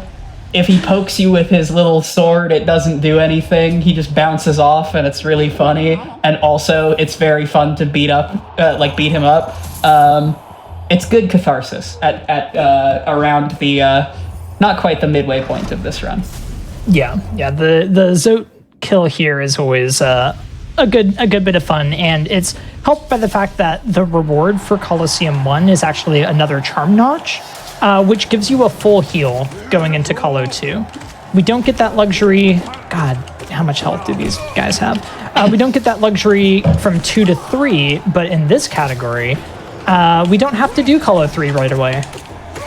Which is a huge relief, because, oh my gosh, attempting to do Colo 3 with this loadout no wings, no shade cloak, no like base dive and base rates and VS would be miserable. Yep. So it's things like this when you're fighting these enemies that you really start to feel the lack of wings. Yeah, notably the Happy Couple speedrun, which reunites everyone's favorite couple in Hollow Knight, or its objectively faster analog, Purity, which strikes the nailsmith down with the perfect weapon. Those categories also do Hollow 2 with base nail. It's a very fun challenge. I'm a big fan of those speedruns. Well, one of the two of those speedruns. And however, that category does have wings, so this is a particularly spicy Hollow 2. Yeah, I would say that Happy Couple Hollows, they have their own set of challenges. It's also done with Nail Zero. It's also it doesn't have Wraiths, which we have the luxury of having here, which actually does help quite a bit in some of the later sections here. But no wings definitely makes this, a little bit spicier in terms of the comfort levels while you're trying to actually do the actual fights. Yeah, and also if you're looking to get into Hollow Knight speedrunning from a casual playthrough, let these Colosseums in particular be the biggest defense of spells over nail in the overworld, because things like Hoppers getting double hit and dying instantly, Primal Aspids dying to a single Shaman Shade Soul, I love that double jump. Doing Colosseum without a heavy lean on spells becomes arbitrarily harder. Yes. Cthulhu is also a very avid randomizer player. The rando for Hollow Knight is very well developed and a ton of fun. You have not known suffering until you have seen claw and nail only Hollow 2. There was some ridiculous spice that I've seen you run before. Yeah, one time with random start, it spawned me at Hollow 2. Hollow 2 had dash, so I said, yeah, we'll do it. With literally just Spore Shroom was my only, no claw, no dash, no wings, obviously, just Spore Shroom. Shout out to the randomizer. Yeah, that was probably the worst it's ever been. Yeah, we're going to get our first taste here in just a second of the floorless section of Colosseums. It's sort of tested out in Hollow 2 and then paid off in a truly brutal gauntlet in Hollow 3 much later. But you can't actually see it right now because we're very high up, but the floor is spikes. So you have to use the walls and pogos in order to deal with these enemies. This floorless section is fortunately very short, and with Spell Twister in particular, Shade Soul, you have enough soul to just sort of use Shade Soul to mop up most everything. Oh, I didn't have soul. Yeah, one of the unfortunate things of Soul Twister is the UI for your soul is very much based around not having Soul Twister. Yes. So you just sort of have to eyeball if you have one cast of soul with Twister equipped. You just sort of have to eyeball it, and guessing it wrong can be a bit unfortunate. So these are battle ovals. They fly randomly, shoot 4 bullets, and they're miserable. They do die to a double hit of Shade Soul, but wow, are they tanky and not always guaranteed to be double hits, and they fill the screen with their little projectiles. I haven't gotten any double hits on these. If you don't get a double hit, they are a single and 6 nail swings, or they are 14 nail swings if you just hit them with your nails. So you can see why spells are good. All right, 5 damage nail is the does not hold up. No. Yeah, and so this is... Oh, sorry, go ahead. I was just going to say that I feel like if I've learned anything watching these speedruns is that spells are way more overpowered than I think a lot of casual players realize, because I definitely was fighting with mostly nail during my casual playthroughs. Yeah. Part of it is that nail upgrades come with a bit of a cost if you do them in speedruns, because they can actually increase the health that bosses have. So sometimes we'll put off nail upgrades intentionally in speedruns, and then it's even better. But yeah, even with max nail, spells are still that's very called good. foreshadowing. Yes. Absolutely. All right, I quit out here. Okay, so that was Call of 2. We definitely didn't almost die. It's totally fine. Don't worry about it. Yeah, and how long was that oblobble split, Matt? That was a solid 17 minutes and 25 seconds. So, Nice. could have been worse. Yeah, no, that's a pretty normal Soulmaster to oblobble split. So that's the longest single inter-boss split of the run. There is one more hefty split towards the very end, but it's not because the boss takes a long time to get to. It's because we're doing all of the end game prep in one split as well, and it's not for a while. So now things become a little bit easier. The next boss on the list is Mantis Lords. And now that we're sort of in the mid-game here, I want to talk about the next reason why the routing for this run is so complicated and so frightening, and it's because of an ability called Dreamgate. So, in not the first patch of the game, but patched in very quickly into Hollow Knight, the devs wanted to give you another fast travel system beyond the stag stations. So they added an ability called Dreamgate into the game, which lets you essentially set a waypoint anywhere on the map and then teleport to it at the cost of 1 essence. The problem with Dreamgate is that it requires you to have 900 essence in order to acquire it from the Seer. The Seer is NPC who we're going to be revisiting, I think, now, or are we just going to the stag? We're just going to the stag. Not yet, yeah. Not quite yet. So a lot of full game speedruns, like 112%, it's been my go-to example, are routed around this idea of getting an a la carte teleport as fast as possible, because being able to do that makes your speedrun a lot faster. The problem with that is almost all of the essence in the game is gated by beating bosses, and we are not able to get the 900 essence necessary to pick up Dreamgate until we are into the Pantheon 4 segment of the run. Way later than any category wants to do it. So whereas a normal run at an hour and 15 minutes in would already be routing entirely based around having Dreamgate, Matt is going to be walking around the map, admittedly with some nice movements abilities, but walking around the map nonetheless for a lot longer. There are some essence sources that are not tied to bosses. First of all, every enemy has a 1 in a couple hundred chance of dropping essence on death, which is deeply complicated for a number of speedruns, but not super relevant here because it's never worth going for. And also there are whispering roots that are trees you can dream nail to get, if you get every single whispering root, it's almost 500 extra essence, just shy of 500 essence. And this run is so convoluted that there was a period of time where we legitimately looked at doing a run of all whispering roots, another category, inside of this category, just to be able to get Dreamgate earlier. It wound up being slower by a minute and a half, but Mantis Lords? Yes, I almost went to Elder Who. It's fine. We're fine. We're totally fine. Don't worry about it. Elder Who's not yet, friends. It's Mantis Lords time. Anyway, continue, Quack. Don't throw the run here, please. There's still so much more to talk about. Yes. But yeah, shout outs to all Whispering Roots. Also a great speedrun. If you're looking for basically the opposite of this speedrun, a run that is entirely focused on something that has nothing to do with bosses, and also is much shorter as a consequence of that, check out all Whispering Roots. But this is Mantis Lords. Mantis Lords are one of my favorite bosses in the game. I don't think that's a very unpopular opinion. In Godhome, they have an upgraded form called Sisters of Battle that's even cooler. Probably my second favorite fight in all of Hollow Knight after Grey Princess.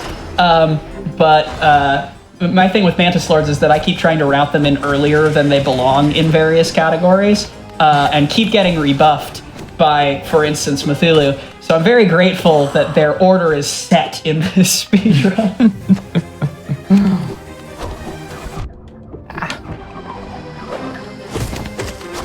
But yeah, by this point where you have Shade Soul, Shade Soul and Wraiths, they are much faster to deal with than in my casual. I wound up fighting Mantis Lords immediately after Mantis Claw, as I again imagine is perhaps not uncommon, but it takes a lot longer when you're just poking them to death with your nail. Yeah, absolutely. So this is a slightly better outcome here. Okay, so now we are going to be heading to Marmu, and this is a bit of an interesting segment of the run. I'm going to actually pick up an extra charm notch here as part of the joy of having Isma's tier. So if we don't pick up Isma's, we actually can't take this shortcut, and I take a slightly different route and die immediately. Yeah, fun fact, that acid pool that Math just swam in is the only unskippable acid pool in the game. It's not because the geometry is tight. The geometry is actually very lenient, but for some reason, only that acid pool has an invisible wall blocking the entrances to it if you don't have Isma's tier. It's not even a very useful skip if we could do it, but that's the only one in the game. Yep. They added it there because it would be... because it would actually be too easy to skip, I think. You could basically just dash under it if that wall wasn't there. All the other ones require a little bit more finesse, so I think that's probably why they added it. But yeah, this will actually be a little bit convenient for us later. We will be coming through here to come to Umu, but now we'll be able to come from Queen Station because this shortcut will be open. I'm going to heal because we're going to have to do Queen's Gardens in a second, and I'd rather not die. Yeah. This is the other frightening acid skip that we are declining here. This is the infamous QGA, Queen's Gardens acid skip. It is a very tight window on the right edge to Crystal Dash across. If you watch an any percent run of this game, it is probably one of the apex pieces of like speed tech for the run. Why am I not C-dashing? I don't know. Because Dashmaster is fun. Dashmaster is fun, it's true. That's another thing that this category has going for it, is very early Dashmaster, which is just very good. Hi, today I learned that there are thorns there if you do a Cyclone drop. Beautiful. It hurts a little bit. So the hallmark of Queen's Gardens is these arenas that lock you in with mantises. Fun fact about this, we talked a little bit about how this run is locked to, and consequently Math is running on the latest patch of the game. In the latest patches of the game, they made QG just harder all around. Yes. Mantis Petras have exactly 5 more HP, specifically so that they do not die to a single hit of Shade Soul. Like they moved away from that threshold. A number of skips that you could do in 1.2.2.1 were patched out in Queen's Garden. In the first 1.4, the first God Home patch, this one wasn't intentional, but it was even the case that Mantis traders wouldn't drop Geo, which massively changed speedruns on the current patch of the game, and then changed them again once they realized that mistake, and so on 1.5 they do drop Geo again. But it's just, Queen's Gardens was made a lot harder on purpose. Yes.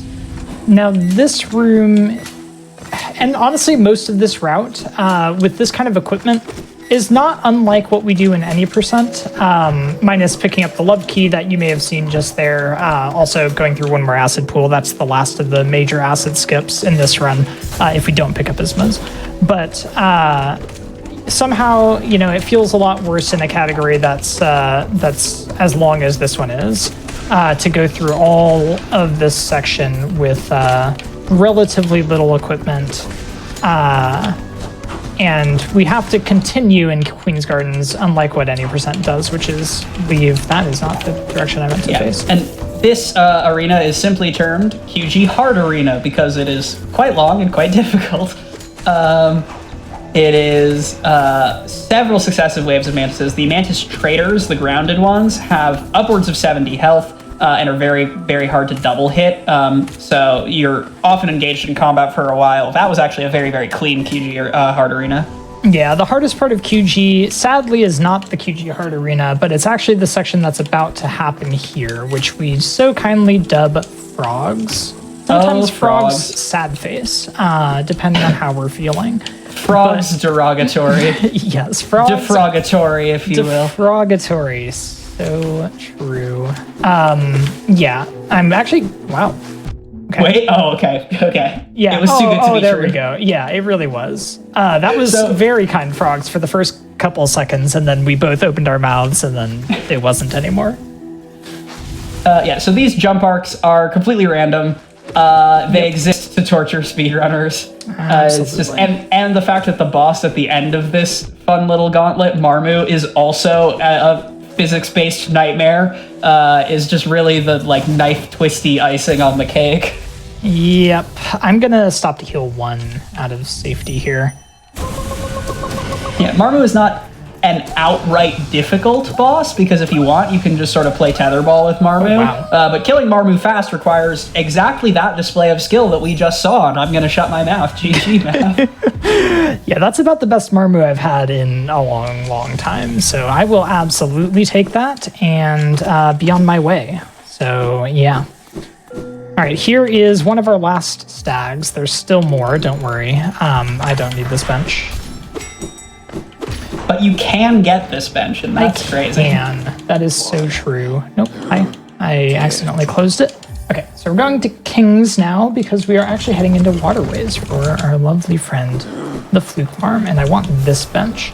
I am going to take off Dashmaster and put on Heart here because it's surprisingly easy to die, not to Fluke Marm, but on the way to Fluke Marm. Yeah, the bottom area of Royal Waterways, in addition to being quite unpleasant sounding, is very easy to just randomly take like 4 hits to. Yeah, absolutely. So let's not do that. Would be my my goal for this year. Yeah, let's start 2023 off strong, shall we? Yeah. Not dying on the way to Fluke Marm. It has been this many days since Fluke Marm has embarrassed a member of the Hollow Knight community. All right. But yeah, this section of the run is one of those that's a little bit more. I don't know if I would say relaxed, but it's a little bit of a reprieve after the terror that is all of the Queen's Garden segment. So, we'll take it. Yeah, all right, so here we go into the Fluke Farm area. Yeah, whatever the opposite of ASMR is, that. Yes, prepare yourselves for the lovely, lovely sounds of flukes.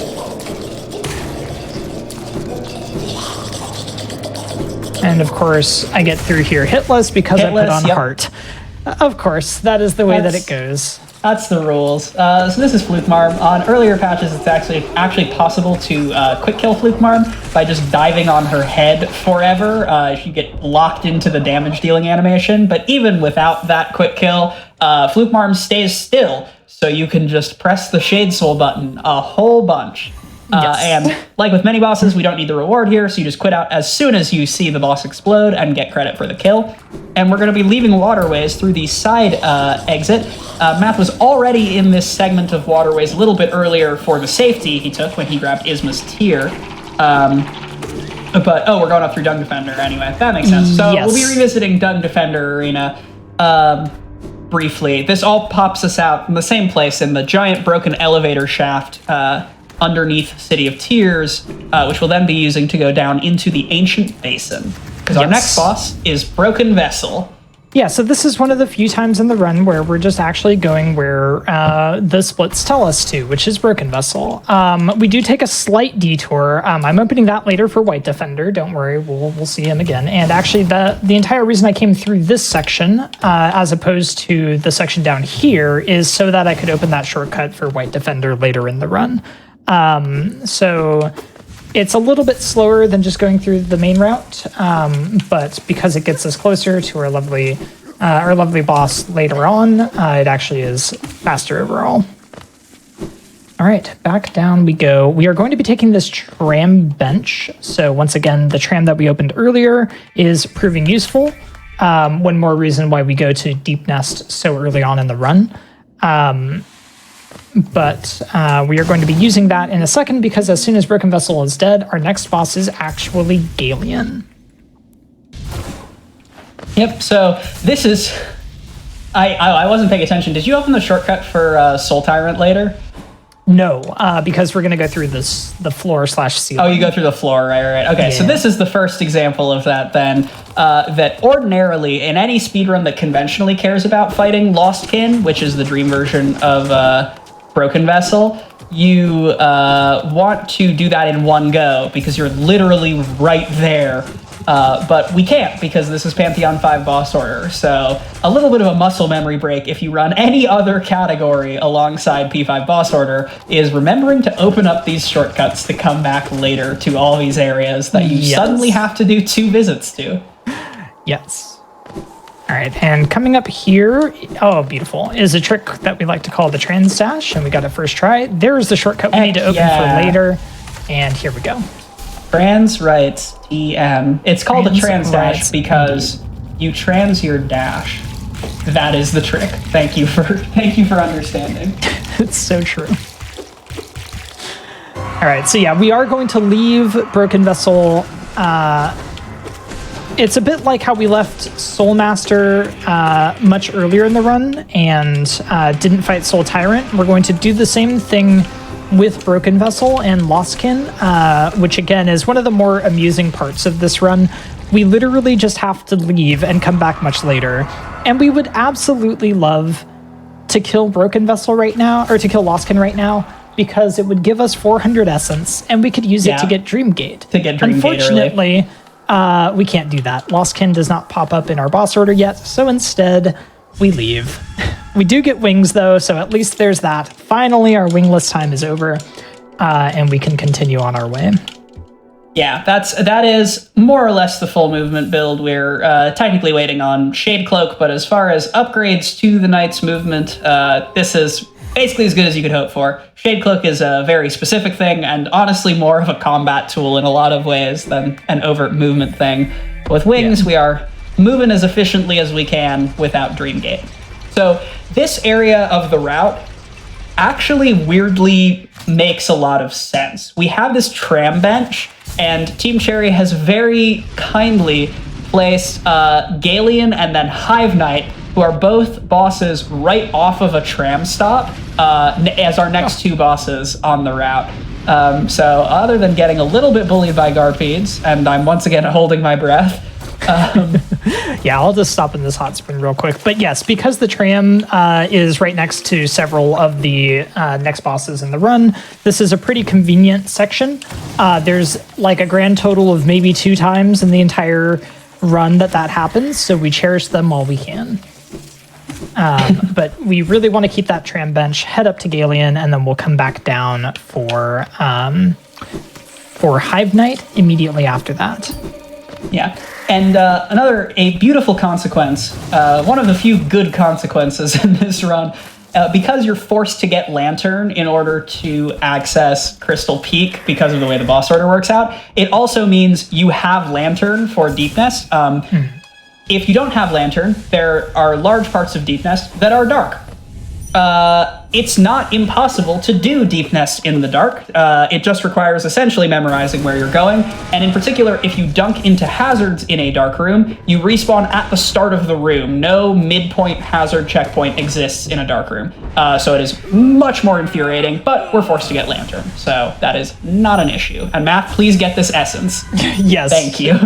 Yes, I did a run a couple of days ago where I forgot to pick up the essence here from Galeon. I got too much in a mood of quitting out as soon as I killed the boss, and it caused some trouble later in the run. So this time we've remembered, luckily. So yes, now we get to quit back out to this tram bench and head on over to the Hive, one of the best areas in the game. Absolutely, everyone would agree. I am sure. No one has ever been bullied by the Hive, not even once. Also, with Galeon down, that is the end of the Pantheon 2 segment. Up to this point, the bosses, so a curiosity about the way Godhome, the actual boss rush, works, which again, we're not going to Godhome, but because our order is derived from that, a little bit more fun factory, the bosses in Pantheon 5 are not in the exact same order as the order of the bosses in Pantheons 1 through 4. They changed the order up a little bit to make a jump scare work and also put some of the story bosses closer together. But for Pantheon 1 and 2, it's mostly consistent. So when I say we've beaten the Pantheon 2 segment, that's what I refer to here. We've beaten the bosses that appear in Pantheon 2. In Pantheons, this is normally where you would fight Paintmaster Shio. But again, nail artists do not count for the purposes of this run, so we move right on to Pantheon 3, starting off with Hive Knight. That was some very nice movement up the left wall there in that preceding room, Matt. Yeah. I know that is relatively recent to your wheelhouse, so it's nice to see that go well. That's actually the first time I've ever done it. So I've gone up the left side before, but I wasn't sure if I had to actually land to do it or if I could do it from that platform, and it turns out you can do it from that platform. So today I learned something. We're all learning together. Yeah. Oh boy. Oh, almost blessed. Too good to be true, but Always too good to be true. But we will take it. Having Crystal Dash for the Hive, man, that sounds nice. Yeah, that is a bit of a blessing. It's also a curse because a lot of those C dashes are in fact RNG, and bees can be in your way. But what else is new in the Hive? Bees are not fun. I don't know why we didn't hear the scream there. Maybe because I was healing. Yeah, so this is Hive Knight. Hive Knight starts by dropping a ton of bees on you from the ceiling and then has a couple of attacks. We love that full cross-screen lunge attack because while he's traveling away from you, he's very easy to hit with double hits. Mouth also showing off a curious quirk of the Hive Knight fight there, which is that if you're using Wraiths or Abyss Shriek on the Hive Knight and several other entities in the game, the direction you face matters, because if you are facing to the left, you push... wait, now I'm going to talk myself out of it. Which is this direction. Yeah, facing left pushes, facing right pulls into you. Exactly. Yeah. Yeah, so that's one of the more ridiculous things, and that's the only reason that I used Wraiths while facing right there was to talk about that fun show little it part. off. No, it's very easy to forget. But when you're facing left, you're safe to use the full Wraiths, and when you're facing right, you are not. And same thing applies for Abyss Shriek. You would think that I would remember by now, but sometimes... It's one of those little things. The brain just gets an idea, gets a slightly different idea, and it's fine. One of the first, in a randomizer tournament, one of the first matches I ever, one of my first streamed plays of Hollow Knight ever was a randomizer tournament where I died to Gorgeous Husk because I kept using Wraiths facing the wrong direction and kept knocking her into me, and I didn't know what was going on at the time. Incredible.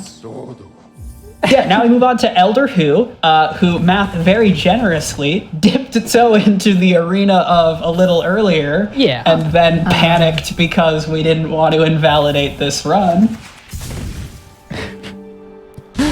Yes, so this time we get to actually fight Elder Who instead of running away. And yeah, I'm sure it's all going to be totally fine. So this is one of...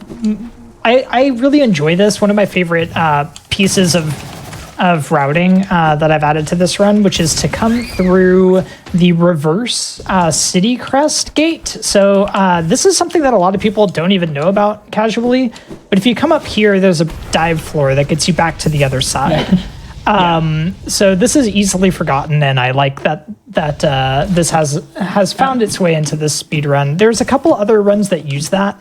Yeah, like Zero Geo, I believe, does that, right? Reverse gate? Maybe. Maybe. I know Elegy does, which is the one that I'm thinking of. But yeah, it's fantastic. I love that route. So yeah, we're coming back to Elder Who. And Elder Who is a bit Thank mean. you, Elder Who. Yeah, thanks for showing off, just exactly what I wanted to say. That pancake attack, Elder Who is gone, completely invincible, not even on the screen. So if he gives you that many full pancakes in a row, you just smile and say thank you, Elder Who. Yep. So just a bit unfortunate, but that is how it tends to go with Elder Who. It's okay. Okay. And next up is Collector. Yes. So now we have a couple of different things that we're going to do. So Collector is another split that can be a little bit long. We're not going straight to Collector. So I'm actually going to go out of my way to head to Resting Grounds and get some of the rewards from the Seer now that we've collected enough Essence. Namely, I'm going to pick up Dream Wielder, which is a pretty useful charm that I'm going to want. Although, I guess I don't want it anymore, because I'm going to have Hard On instead. Oh, well, too late. We're getting Dream Wielder. We're getting Dream Wielder. So once again, with the bosses we've been able to fight up to this point, Math has 650 Essence. You need 900 for Dreamgate. We would love nothing more than to be able to pick up Dreamgate now, or like, I don't know, half an hour ago or more. But unfortunately, it remains out of our grasp. Yes. So instead, we pick up just Dream Wielder here, which is useful for a couple of the bosses that we're going to fight. It's useful for Collector, it's useful for Coliseum 3, and it's also useful for Watcher Knight, which is the boss pretty soon afterward. But instead, I'm probably going to be wearing Heart as a bit of a safety. So Dream Wielder is a charm. It's a very powerful charm for speedrunners. It's probably one that most casual runners, I would imagine, do not pay a lot of attention to because it is outclassed by Quick Focus in terms of like healing utility. But Dream Wielder makes your Dream Nail much faster and makes it give you twice as much soul. So instead of getting one cast of soul when you strike an enemy with the Dream Nail, you get two, which coupled with the speed increase makes it tremendously powerful. Yeah, definitely one of the more useful charms in the game, especially for a one-notch cost, but especially useful when you're fighting a few specific bosses where soul is hard to come by, like Collector. Yeah. So now let's talk about nail scaling. Matt alluded to this a little bit earlier, but this is really, I think, Soulmaster into Oblobbles is the reason you run this category, but the nail scaling at the end of the run is where I think Pantheon 5 boss order really shines.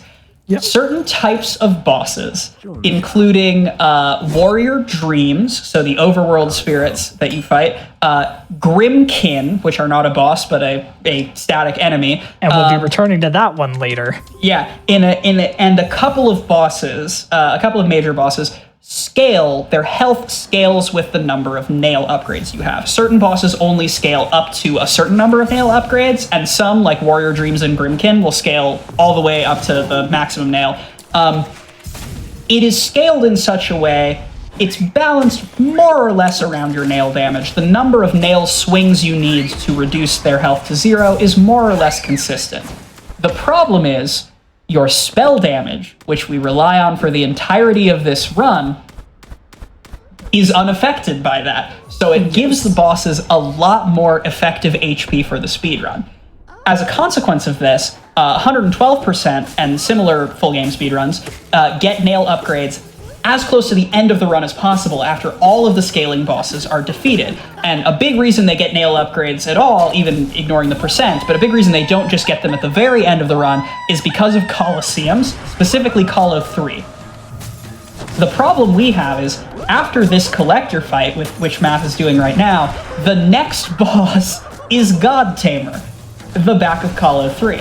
Coliseum 3 with base nail is not only an incredibly frustrating challenge, but it is meaningfully slower than Coliseum 3 with nail upgrades. Like, non-trivially slower, especially given that we don't have a lot of upgrades that 112 has. Like, we don't have Great Slash, we don't have Descending Dark or Abyss Streak.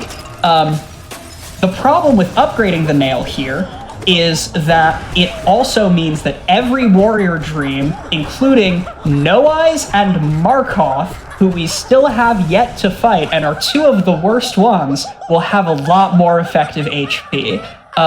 So it is a great trade-off in the run. Some people have just said, okay, fine, I'll do Colo 3 with Nail 0. People have completed runs that way. People have upgraded all the way up to Nail 3 for this run. The route Math is running uses Nail 2, which is sort of the compromise of those things. Yeah, and I would say that I think overall Nail 2, at least, is what I find to be the fastest, but it is very painful at the end of the run. it's kind of like Quack says, it's a trade-off either way. Call 3 with no nail upgrades becomes extremely painful, but it's also not exactly a walk in the park with nail 2. Nail 3 is pretty easy to get and can help a lot, but then we have to contend with nail 3 Markov, nail 3 No Eyes, nail 3 tier 3 Grimkin, and all of those are just horrendous. So instead, we do this. But yeah, this is one of the most sort of choose your own adventure bits of the routing here. I don't believe that there is exactly a right answer for what to do about nail upgrades as far as Pantheon 5 boss order is concerned. Personally, I vote to do it this way, but many people... Again, if you have joined us since the beginning of the run and the official rule set for Pantheon 5 boss order, it is custom for runners getting into this category to do their first run blind with just a list of the bosses in order, and good luck, have fun. Both Math and I completed our first runs of the category that way. I think close to all, if not all, of the speedruns on speedrun.com, the runners first did a blind run. It is so much fun. Please experiment. Please share your wild and wacky stories of what you learned was required for the run while running it. It's some of the most fun I've had, both doing it myself and watching other speedrunners go for the blind Pantheon 5 boss order run. Yeah, blind Pantheon 5 boss order run is one of the more enjoyable things you can do, especially if you've been speedrunning for a bit. So all you Hollow Knight speedrunners that have come to show up for the hotfix run here, think about it. It's really fun. And definitely let us know when you do. For sure. So this is Call of 3. Call of 3 is, with this build, what, like 7 minutes of pain? Yeah, something like that. 7 I'm pretty happy with. Yeah, so it's painful. Very long. The enemies come at you very fast in very tight waves. Frogs are back, except they're battle frogs, and they have more health, and they're still just as miserable as they were in QG. This also is it. In addition to several enemies like the battle frogs that are just upgraded, like health-wise versions of prior enemies, there are some fully unique enemies here. We'll see an enemy called the Volt Twister here in a little bit that only appears in Call of 3. Obviously, God Tamer is a unique boss. This Coliseum truly throws the book at you. It is so much of a difficult challenge and like an uptick in difficulty that actually the rules for God Home were changed on the second God Home patch of the game, and you no longer, on the most recent patch of the game, need to beat Coliseum 3 in order to get God Tamer into God Home. So a God Home ending speedrun, which again, not what we're up to. We won't be visiting God Home, but the God Home ending speedrun actually doesn't even fight Call of 3. We're just doing it because he is a boss, or God Tamer rather, is a boss in Pantheons, so we gotta do it in order. Nope, that's not the right direction. Yes, and this is one where it's extremely difficult to do certain segments of Call of 3 at times, but especially with low equipment. The worst part of Pantheon 5 boss order, the way that I typically run it, is that you only get 5 health here, and that is very hard. I would recommend picking up full damage. Yeah, even with full damage, 5 HP Call of 3 is very scary. Yeah, for sure. Oh, that's right. Almost forgot about Norman there. Oh, I shouldn't have done that. That was dumb. Yeah, so these are the Volt Twisters, or our first Volt Twister of a couple. His attack is actually unlike anything we've ever seen before in this run. True, and totally not ripped off from a different boss that we just haven't encountered yet. Absolutely not. They wouldn't do that. No, why would you reuse assets to expedite the process of making a quality video game? Certainly not a good idea. Okay.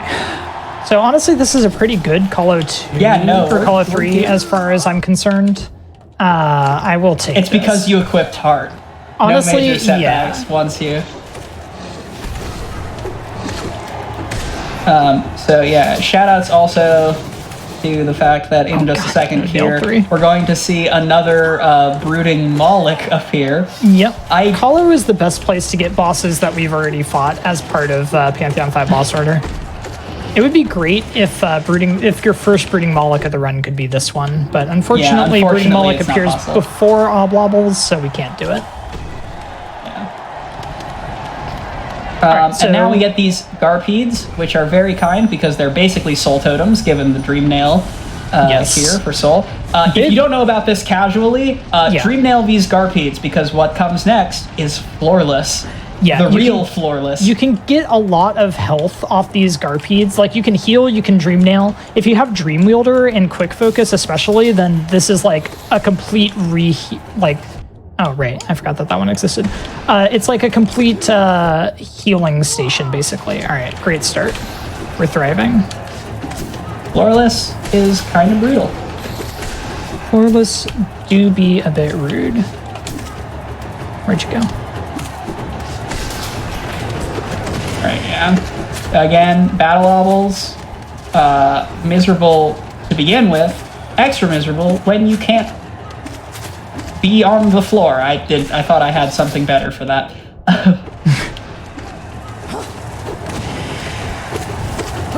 Jeez.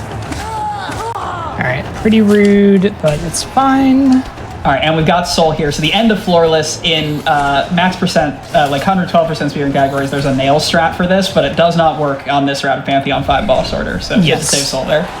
All right, and back up to 5 health here for what is one of the scariest parts of Hollow 3, which is the frog wave at the end of Floorless. So you're usually sitting on pretty low health, but like, it's extra bad because like coming out of Floorless, you're already low on health, you're already like kind of low on soul probably, and then it throws complete RNG enemies at you. That you have to then contend with, and it is painful. Yes, sir. Nice parry. Luckily, this section is a bit of a recharge.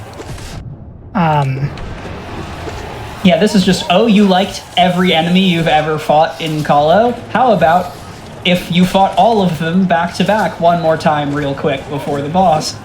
Yep. Which also is the design philosophy behind Pantheon 5. True. You know, I hadn't put that all together, but now it makes perfect sense. Oh, please. Okay. And I saved a bit of soul there to heal. And yeah. Nice. So this is God Tamer. God Tamer is much easier than the Colosseum that came before her. Also, tip for both casual and speedruns, if you kill the Tamer, the Beast continues fighting on, but if you kill the Beast, the Tamer surrenders. So Math is just going to focus the Beast down here because it speeds up the fight a whole bunch. Yep. Another little fun fact, if you sidestep at the very end, it'll track your location, but then you can sidestep if it's doing the roll and avoid that attack. You can use a Wraiths or a Shriek, and it does a ton of damage. God Tamer is pretty easy once you get that down. Okay, so here we go. We are gonna go do Grim now. So we're gonna head down to King's where we will set up for the Grim quest. So that is probably like one of the last really terrifying parts of the run. Shoutouts to that inventory drop. Beautiful. Nice. This next segment is a much-earned breather from Hollow 3. It's much less likely that Math takes a death anywhere in these next couple of bosses. The bigger thing is just, this is the segment of Pantheon 5 where all of the story bosses sort of come up back to back. Our next 3 bosses in order are Troopmaster Grimm, followed by Watcher Knights, and then Umu, who the latter 2 of which are 2 bosses guarding Dreamers. Which is like the main story of the game. Remember that crazy thing? So the bigger thing here is just that it is so incredibly infuriating that we do not have Dreamgate at this point. In particular, we'll talk a little bit more about that when we get to the Dreamers themselves, because you really want Dreamgate there, and we still can't have it. So once you've done 2 rounds of the Grim quest, Grim wants to check up on your babysitting progress, and he does that by sparring you to the death. Not quite to the death, I guess. He survives this one. But Grim is a great case study in double hits with Shade Soul. When he's in these balloon phases, which he does at every quarter of his health, you can double hit with Shade Soul right at the start. When he outstretches his arm for the Fire Bats attack, you saw Matt as well get a double hit on the outstretched arm earlier. And going for the spicy one there as he dashes away from you. Yeah, so you can get double hits there, or you can get a full Wraiths, and double hits are preferable, but they're not exactly guaranteed. So the full Wraiths hits deal 45 damage.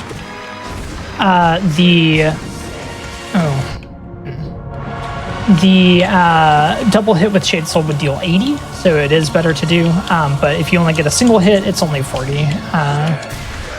So it's a little bit iffy. Anyway, that's actually pretty good Grim, all things considered. Yeah, and it is customary to bow to Grim. Yes. In fact, if you don't bow to Grim, I hear your run isn't valid. That's true. You can tell other people I said that. But Grim, in addition to giving you an upgrade to Grim Child and unlocking the tier 3 of Grimkin, which also gives you 1 more charm notch. So in a run that does not pick up Fragile Heart, this is, I believe, when the 7th charm notch is typically grabbed. Yep. And yeah, so this is pretty good for me because it gives me an 8th notch. So what I'm going to do now is swap off Grimchild, put on Dash Master and Wielder. So I get to have a little bit of zoomy speed here going into Watcher Knight.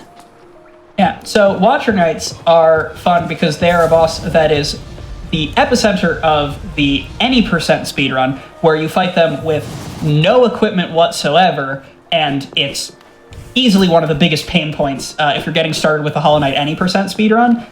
Like, Watcher Knights are brutal. And then most other categories that care about fighting Watcher Knights do so when they have a lot of damage. Yes. And while this isn't the most damage that poor Watcher Knights have ever had to endure, it certainly is enough to make the fight a lot more comfortable. Yeah, we're going to be pretty aggressive with this fight. With Shade Soul especially, it becomes a significantly easier fight. I would say, like, this is not the easiest they get, but it's definitely no any percent. Yeah. And something else for casual playthroughs and speedruns alike, if you break the ceiling right before the fight, you can drop a chandelier on a Watcher Knight's head. It makes it so that you only have to fight 5 instead of 6. And I am no expert mathematician, but that sounds faster to me. Yep. And so a bit like I was saying with Grim, you can use Shade Soul, you can use Wraiths, you can also use Dive, but generally Shade Soul only becomes good if you're getting at least 2 hits of it in. Wraiths is better if it's a single hit. That does count if I do 2 of the Watcher Knights with the same Shade Soul, but you have only a couple of chances to do with Wraiths. Usually it's going to be Shade Soul if you're hitting both of them at once. Yeah. And something else we didn't talk to when upgrading Vengeful Spirit so long ago was that in addition to increased size and being able to go through walls, Shade Soul just has a buffed range over VS, so it's much easier to hit Watcher Knights all the way across the map with Shade Soul than it is with Vengeful Spirit. Mm-hmm. Yes, absolutely. Okay, so now we pick up the first Dreamer, finally. This is pretty late into the run, you may notice. This time I'm about an hour 46 into this run, and we're finally getting a Dreamer. We do, in fact, need all 3 of them because we will be finishing the run on Hollow Knight and Radiance. So we'll be getting all the Dreamers here.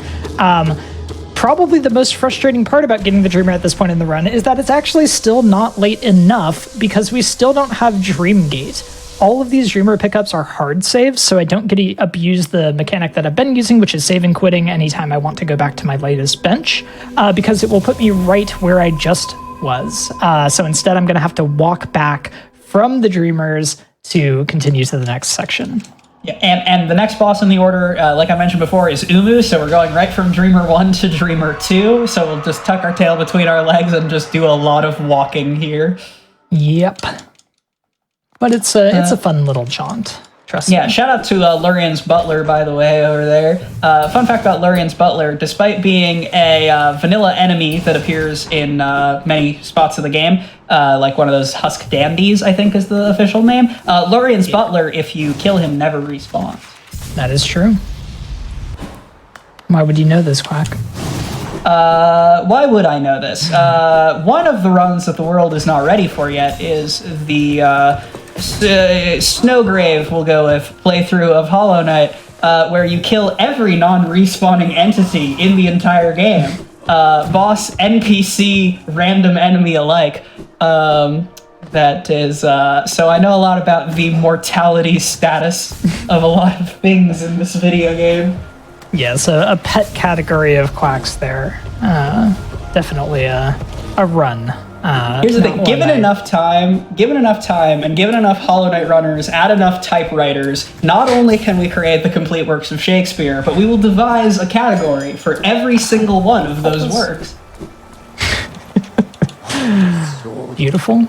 Okay, so here is actually where I'm going to be able to use the fact that I took a shortcut earlier and head up from Queens to go to Umu here. I would just like to take a moment to call Cthulhu out and point out that the notes for, like, the route notes that we are following for this run, the entry for Umu specifically says 1 cycle Umu with poise and grace, and I love that so much. Yeah, we'll see how much poise and grace there is in this fight. I'm guessing not as much as I would imagine, but we'll try our best. Yeah, so Umu, again, in any percent, the goal is to 2-cycle Umu. Umu has long invulnerable phases, as well as the RNG capacity to throw in extra attacks in its invulnerable phase, so Umu is quite a frustrating boss. Fortunately, in most categories with damage, it's possible to kill Umu in 1 vulnerable phase once we are aided by our buddy Coral.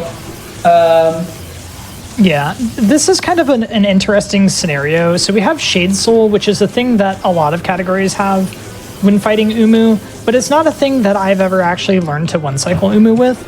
Luckily, I also have Spell Twister, which allows me to cast 1 additional spell. Oh, but I'm screwed because we got an extra. Well, all right. Nail 2 also helps. Umu is one of those bosses whose health does not scale, so there is actually a save here potentially. I think I needed to be faster, but we maybe could have done it. But yeah. Umu has a flat 300 HP, but the extra meant that Umu was far too high in that first phase, so I couldn't go straight into the cycle that I have learned, which is basically spam Shade Soul and hope that it kills.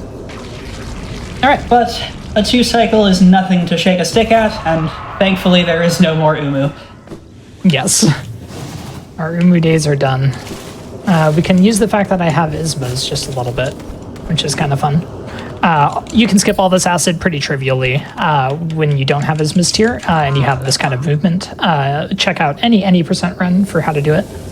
Although wall cling storage method from older patches won't work here. Yeah, the Umu fight, I think I see someone in chat mention this, but the Umu fight, as well as Teacher's Archives in general, is another one of those areas of the game that behaves notably differently on the latest patch of the game, as opposed to 1.2.2.1. Umu is a lot more bouncy on current patch, and so the fight is a lot more annoying. Yeah. Not that 1.2.2.1 Umu is not very frustrating, especially at high-level speedruns, because an extra attack can just ruin your whole day. That is true. Umu extras are never a good time, no matter what category you're running. They get less bad when you're running long categories, luckily. I actually only lost 0.3 seconds on that split, so, we'll take it. Nice. I'm a minute and a half ahead of my PB at the moment. So I told you. Hotfix world record, I believe. Yeah, no, I need to save another 7 or so minutes for world record, but I could believe. So this is the part, next up boss in our order is Nosk, and the reason for that in Pantheon 5 is that this is where Pantheon 5, the actual boss rush, likes to pull a jump scare on you, because in Pantheon 5, Nosk is replaced by Winged Nosk, who instead of disguising as the knight, disguises as Hornet, and in the earlier Pantheons, you're expecting to see the second Hornet fight there, so Team Cherry pulls a little sneaky one on you, and it's a surprise Nosk fight instead. Also, I like to theorize that the reason for Nosk's placement here is also because Hera, the third Dreamer, is not actually guarded by a boss, it's guarded by a little mini dungeon called Beast Den. And Nosk is the geographically closest boss to Beast Den. So in a way, it is sort of the Hera boss. So you get all three of those bosses in a row. Yeah, I think that's absolutely why they've done it. Because they also pulled Umu, they pulled Watcher Knight out of order compared to where Watcher Knight appears in the Pantheons to put them before Umu. And then, having Nosk appear right after, I think it is for the Dreamer connection, and it's kind of cute. I like it. Little one more holding breath for the Garpedes, please. Yeah, we are see clear. How this goes. Well, no, this room too. Yeah, one more room. I know where we are in We're deepness. never clear. Maybe I shouldn't do the damage tanks. What if the that's odds of you being problem? ambushed by a Garpede is low, but never zero.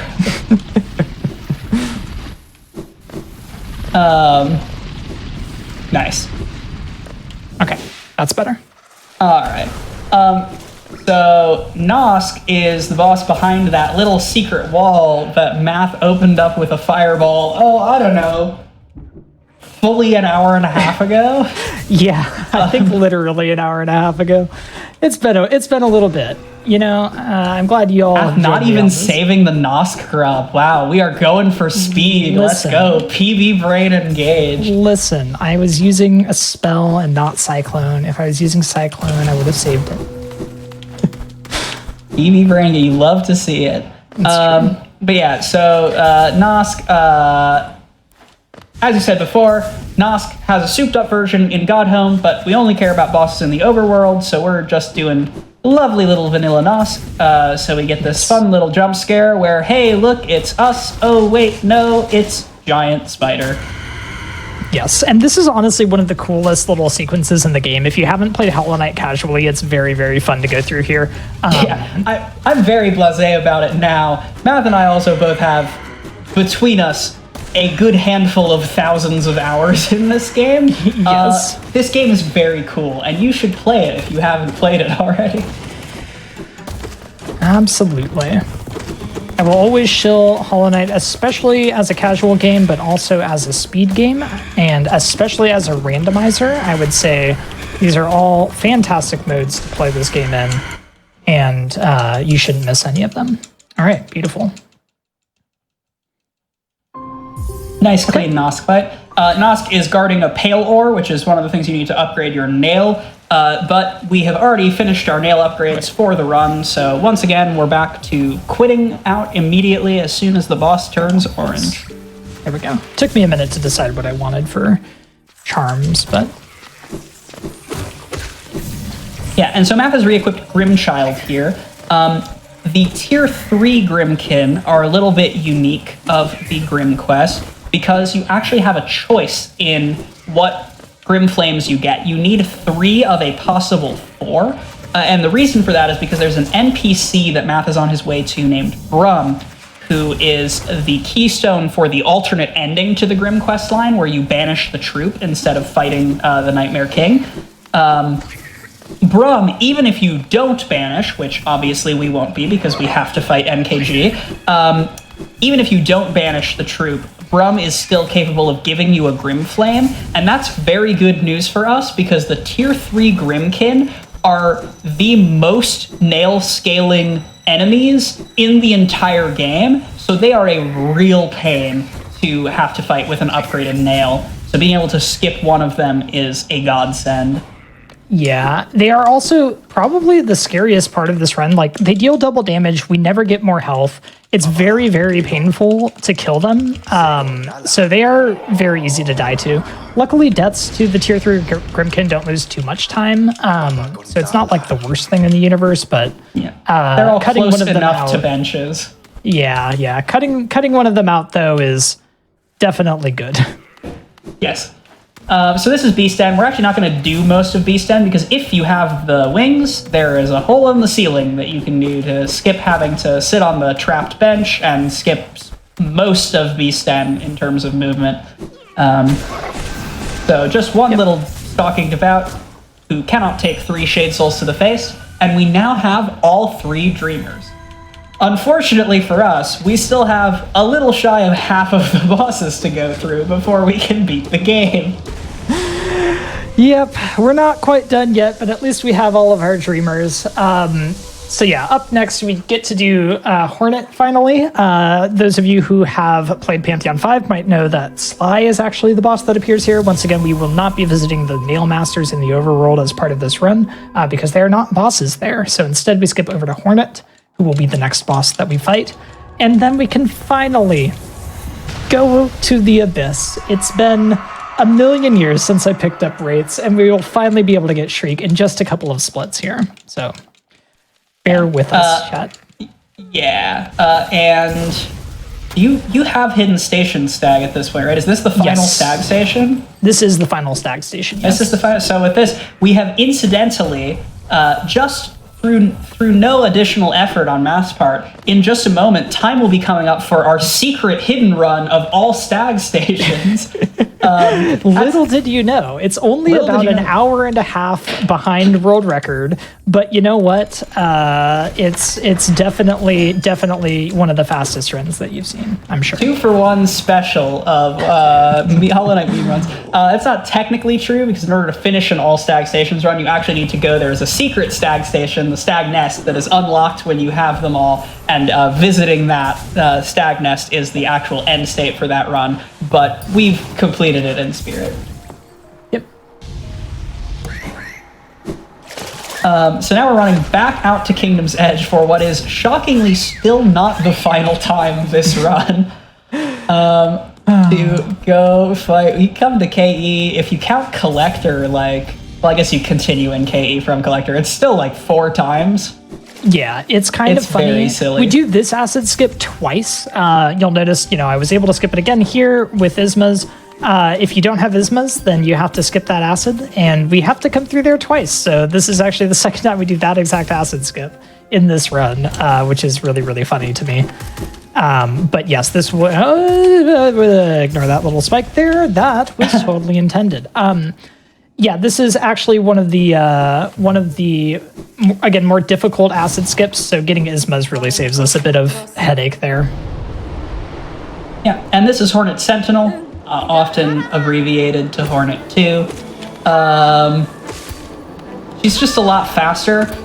She has a parry now, which she is very helpfully demonstrating how infuriating that is. Oh yeah, just using nothing but parries. It's great if you cast a spell and she parries it, because the number of freeze frames you get is conservatively 4 billion. Yeah, and then you also get hit, of course. So, Yeah, and you take damage. It's just fantastic. Definitely one of the most beloved aspects of this boss is her propensity to parry. Certainly not a source of frustration for any or all of us.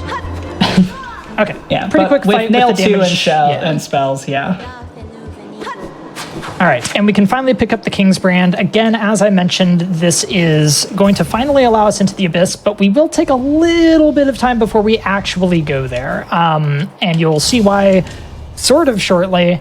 Not all that shortly, but a little bit shortly. The main reason is that we actually still don't have Dreamgate. You may have noticed that we haven't picked up any essence in the last 7 or 8 bosses that we've killed, so we're still sitting at about 650. That is not enough to get Dreamgate. We need 900. So it won't be until after we kill Lostkin that we can finally get it, and Dreamgate, it turns out, is very useful coming back from the Abyss, because it allows us to not have to climb up after we pick up Shade Cloak. So once again, no Dreamgate here. That is a hard save that Hornet drops us off at, so we have to go back through Kingdom's Edge and into King's, where I will be finally able to leave. Yep, and next up on the list is Enraged Guardian.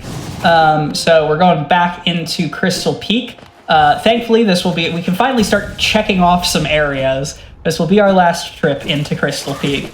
Yes. Only Crystal and Enraged Guardians are the only bosses that exist there. Enraged Guardian is not too bad of a fight. The core conceit is that it's just Crystal Guardian but mad, and what mad means is faster and dealing double damage. So it's a fight where you can very easily die if you're sort of asleep at the wheel, because he hits like a truck, but ultimately pretty comfy, especially when you have as much damage as Math does at this point. Yeah. The fact that he does double damage always makes it a bit scary. You can get kind of, bullied a little bit, but it's not too bad. Also, to answer questions in chat that I'm seeing, this run does not do the Path of Pain. It is not necessary for any of the bosses. So I will not be doing it as part of this run here, but I'm sure if we had bonus incentives, it would be a good one to add to this run, because it is in fact because we're already visiting so much of the map. Exactly, it's basically just off the path that we take, but we don't actually do it. We choose to opt for a slightly less painful one. Yes.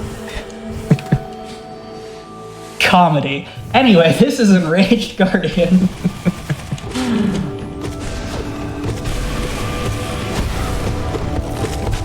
So yeah, you'll see me using Dive a little bit to get those sweet invincibility frames. We also comically don't need any of this Geo, so I'm just going to quit out immediately. That Geo is quite a lot of it. There's 400 something. I think, Quack, you may know. But maybe 500 something. I was about to say it's more than that. It's a lot. Yeah. I don't know it offhand. Yeah, it's a lot of Geo, and we are ignoring all of it because we already have over 3,000 Geo and literally nothing to spend it on. Colosseums basically give us all the money we need, but all the money we need is actually very early in the run to buy Lantern before we ever even fight Soulmaster. So. Yeah. And also with Enraged Guardian, we have finally entered the Pantheon 4-alike segment of the run. So we are in the home stretch now, for sure. And that is also a good way of driving home just how late into the run we are finally able to fight dream bosses like Lostkin. Yes. We opened up this shortcut to Lostkin, an hour ago.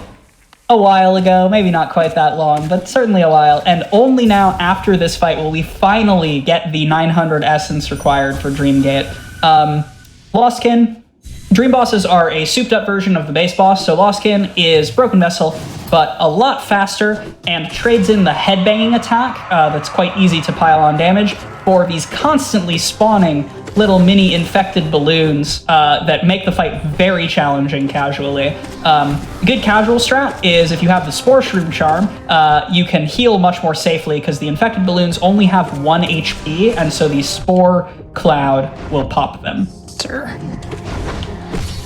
Yeah, Defender's Crust is also a favorite casually. I would say the first time I beat Lostkin, it was with Defender's Crust equipped, and I definitely took quite a while before I was able to do it without. But there is a strat where you can keep Lostkin staggered if you have Descending Dark, which I definitely recommend to anybody struggling with the boss casually to give a try. But it's effectively what I'm doing there with Dive, but you do it with Descending Dark and then hit him 3 more times. And here I'm going to take an intentional Death Warp out, which saves a bit of time over having to sit through the whole death animation. Yeah, Lostkin likes to bow to you a lot. He does it after he dies too, or I guess it's more of a little head nod, but you have credit for the boss defeat much earlier than that cutscene. Yeah. All right, here we go. So finally we can go and get our Dream Gate, and that's the very first thing that we're going to do. We're quitting back out to Hidden Station, and we will go to the Seer, not for the last time, to go and pick up our Dream Gate. Yeah, Dreamgate is massively important to get. Yes. If it were much, much harder to actually acquire, we would still get it right now, because teleporting good in a Metroidvania, who would have thought? Yes. This is honestly like probably the biggest pain point of the run is that we can't get Dreamgate until this point. We lose a ton of time to it. That's why we considered doing a bunch of dream trees throughout the run. Unfortunately, didn't end up saving time overall with the amount of time it took. But yeah, we got Dreamgate, so let's use it, is what I say. And we're going to set it right there. We'll be coming back in a little bit. But we are going to quit back out to Hidden Station and go on down to pick up our Shade Cloak and our Abyss Shriek, finally. Yeah, so the King's Brand that Hornet gave us is our ticket into the Abyss. Yeah, we're just doing a quick tour right now for a couple upgrades. We'll be back a little bit later for one of the final upgrades of the run, although really it's more of a glorified key. Yes. But the Abyss Shriek is the most powerful spell in the game. It deals 120 damage with Shaman equipped, so it is analogous to a triple hitting fireball. And we have been kept away from it for so long, but fortunately, a lot of the last bosses in the run are particularly susceptible to Abyss Shriek because they fly, or are otherwise positioned above the knight for long periods of time. So it is still worth grabbing to have a lot of damage Yes. in some of those last fights. Yeah, so to put it in perspective, Shade Soul is dealing 40 damage, Wraiths is dealing 45, Abyss Shriek will deal 120. It is a huge upgrade on Howling Wraiths, and yeah, it's definitely worth it. All right, so away we go. We will pick up Shade Cloak while we're down here and avoid the hard save by a save and quit out. Or sorry, not a save and quit out, by a Dreamgate out now that we finally got it. Most areas that would benefit from the Dreamgate are unfortunately before we get it, but this one, at least, we can take advantage of. Yeah, and it is a fairly massive time save. Climbing all the way out of the Abyss manually is quite long. Something we will still have to do anyway after a fashion because of our second trip to the Abyss, but that's a little bit different, and so anything we can do to avoid some of the extra time just walking around the map is a good thing. That was a very clean lighthouse climb. Yeah, I'm pretty happy with that one. I can't remember if it's safe to dive anywhere here. Oh, sure.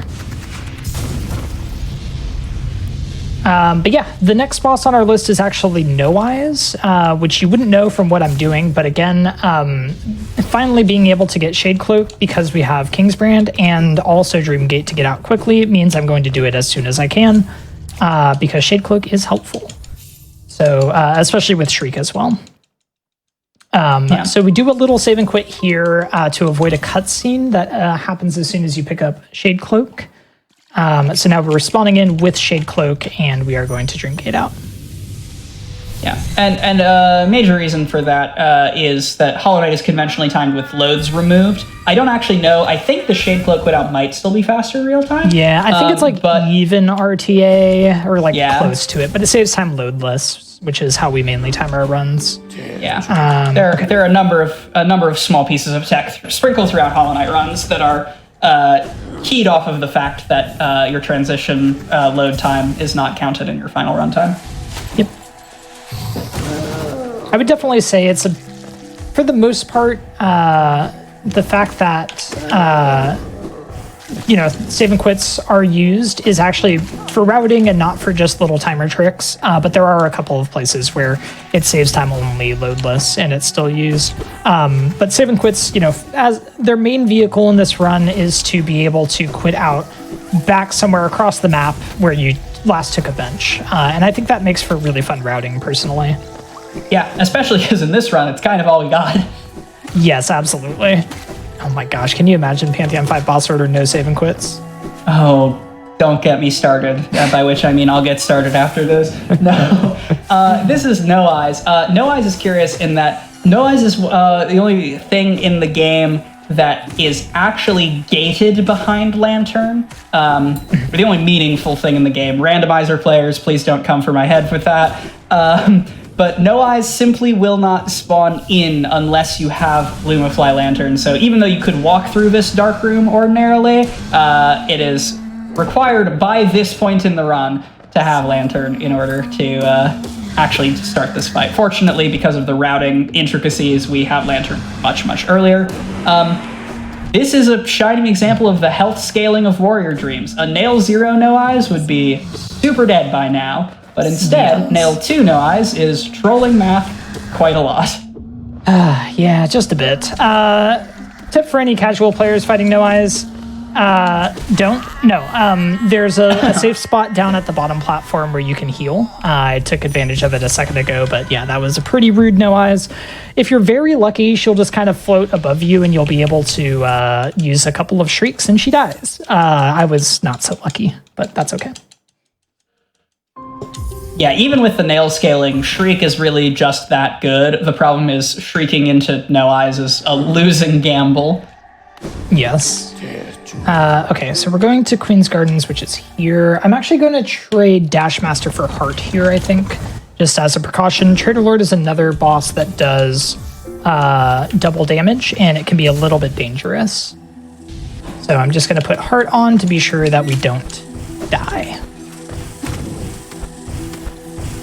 Yep, and so with Trader Lord, because of Abyss Shriek, we are actually able to move through Trader Lord's health pool a little bit faster. At the start of the fight, Trader Lord is going to drop in from the ceiling after a couple of waves of smaller Mantis enemies, and while he is busy spawning in, he's still vulnerable to Abyss Shriek, so Math is going to ideally drop as many Abyss Shrieks as possible up into the Trader Lord's like little spawn smoke before the fight even begins, which can basically cut his health in half for the actual fight if he gets several full hit shrieks.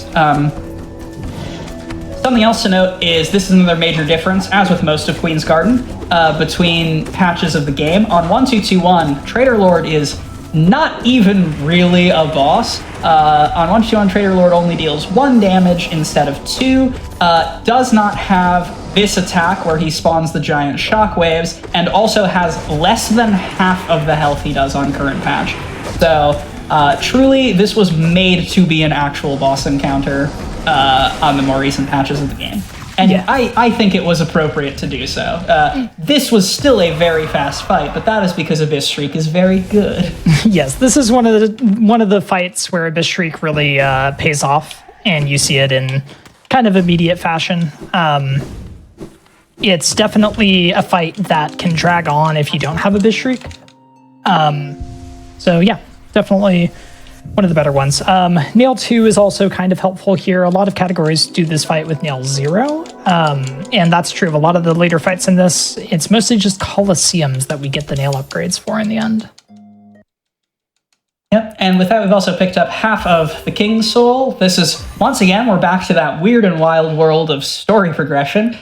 This is half of the MacGuffin charm that is going to unlock the true ending of the game, which, again, since we are sticking to the overworld, we're not going to be dealing with absolute radiance, but we do need to finish out on radiance, so that means we will need to complete the King's Soul and get Void Heart before finishing out the game. But not quite yet. Next up on our boss order is White Defender. Yes, White Defender is the upgraded version of Dung Defender, who we fought extremely early in the run. Some of you may remember. We actually did also open this shortcut earlier, which will save us from having to gather soul here. Otherwise, we need to get a dive here. So you may not have fought this boss casually. I know I didn't find him at all. It wasn't until I went to Godhome that I first found this boss. A little bit hidden there with the little secret dive floor, but definitely, honestly, a pretty fun boss. I think it's one of the more difficult ones, and one that actually... Of course, we get volleyball immediately. This does not save time when we only have Nail 2, so I won't be doing it, but you can juggle indefinitely. Yeah, unlike Dung Defender, White Defender never staggers, like he never stuns, so if he does that little bouncy ball attack, you can just up-slash him and walk under him and fully deplete his health that way. It's quite slow unless you have a fully upgraded Nail, unfortunately, so Math is opting for, as we do, a spell-based damage rotation here. Yes, exactly. But yeah, White Defender is also interesting in that he has upgraded versions. So if you defeat him once, then you can actually redo the fight and you'll have a little bit of extra health and deal 1 additional damage. And this continues up to a level 5. Man, I'm just getting all sorts of volleyballs here.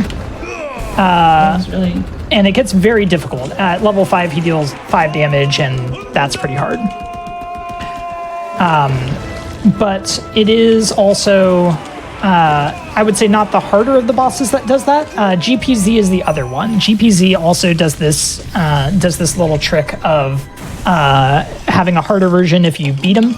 And that goes up to level 10, actually, where he deals a whopping, 8 masks of damage? Something like that, Clark? Yeah, something like that, yeah.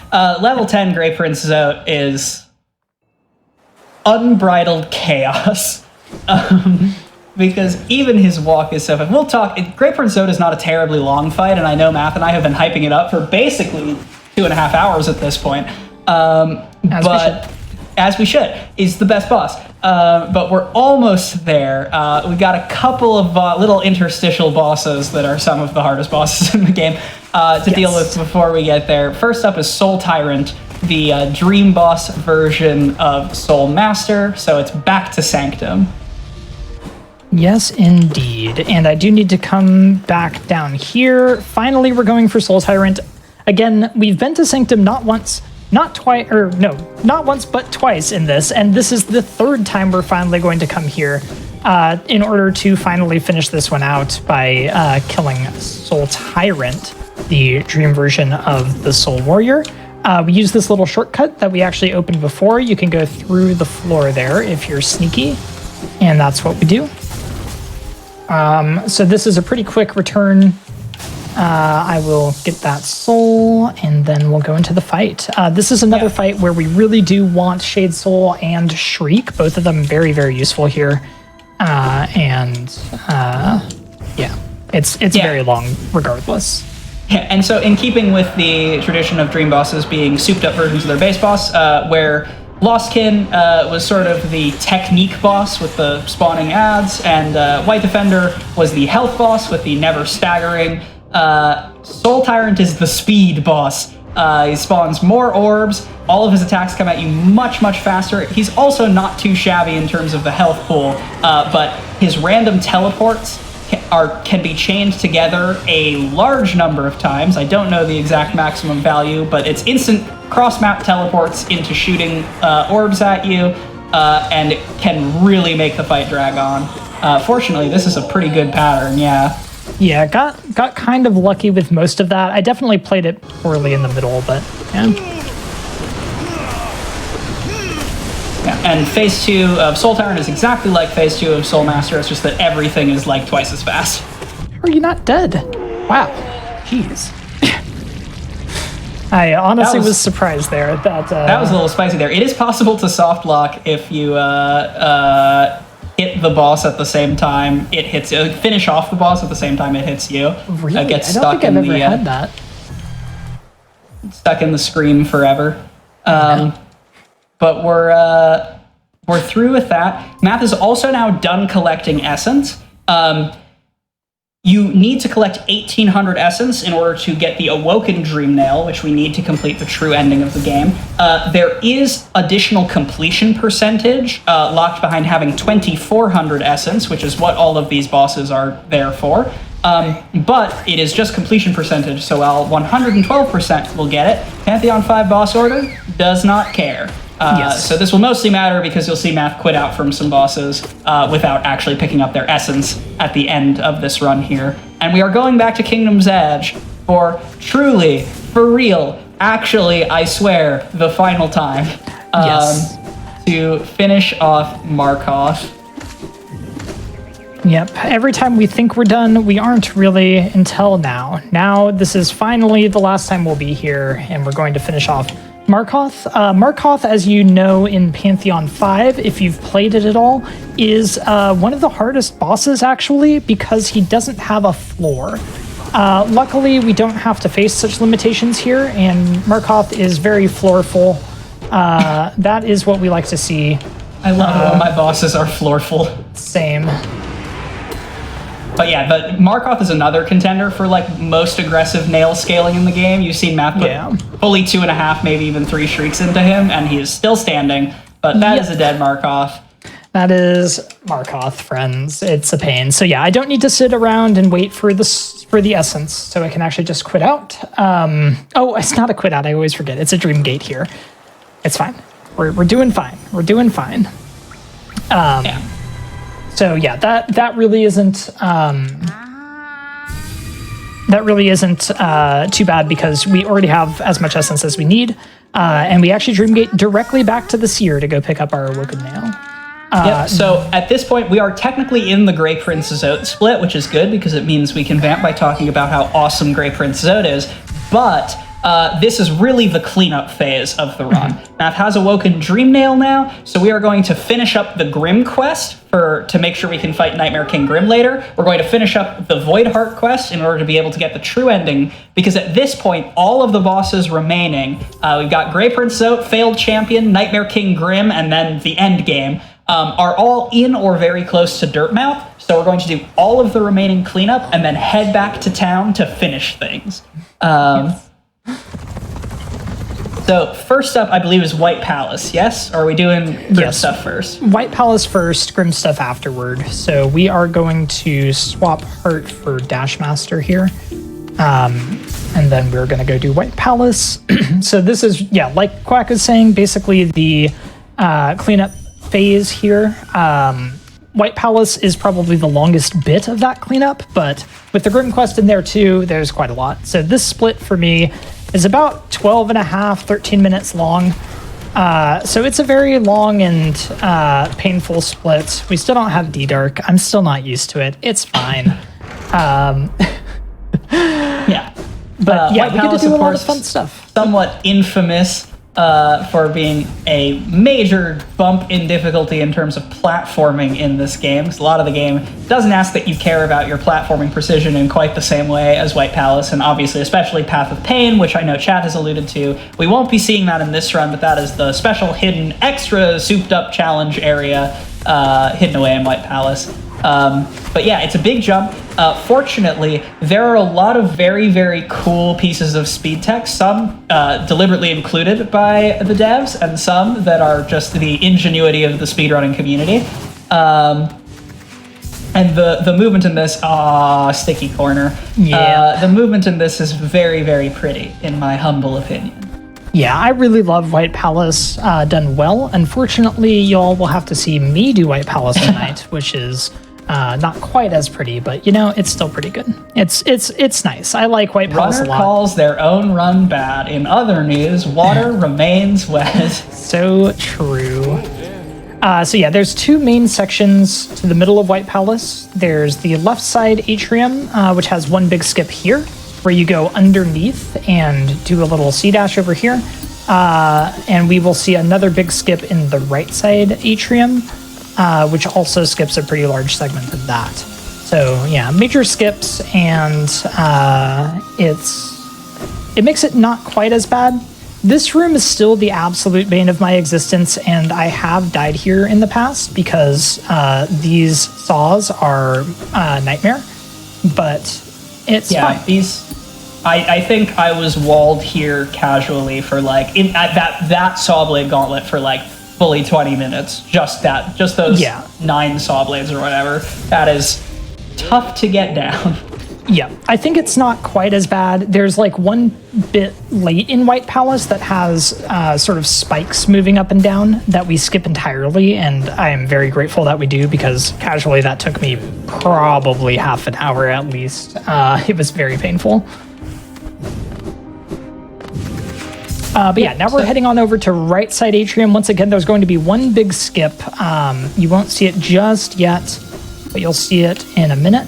Almost went too far. I was about to say, that was some spicy saw blade dodging there. It's fine. We're fine. This is probably, I think, my favorite skip in White Palace, but it's also not easy. It's very easy to get kind of in a groove here where you're very... See, there it is, where you're very stuck, but there it is. So you do a little pogo over the saw, and you dash over it, and bam, you're free. Yeah, I was doing this room casually just to like remember it. Also, Dev's put a dive floor there, so there's a dive floor there if you don't want to do that little saw blade fall. But no, the big room that Matt skipped in right atrium, I was doing it casually a little while ago. I don't honestly remember why, but truly I had forgotten just how massive that room actually is to go through in the intended fashion. Yeah, it's quite slow, so that skip saves a big chunk of time.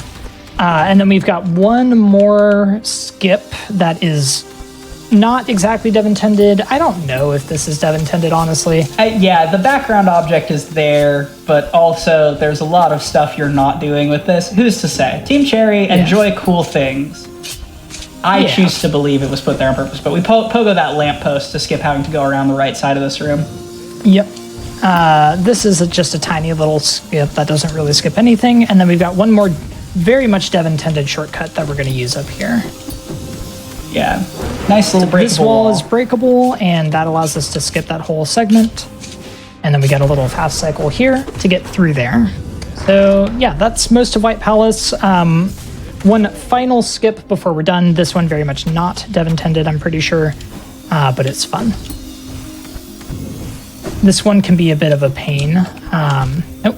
Because of those thorns. Oh, bad Yikes, hazard that respawn. is a hazard respawn, huh?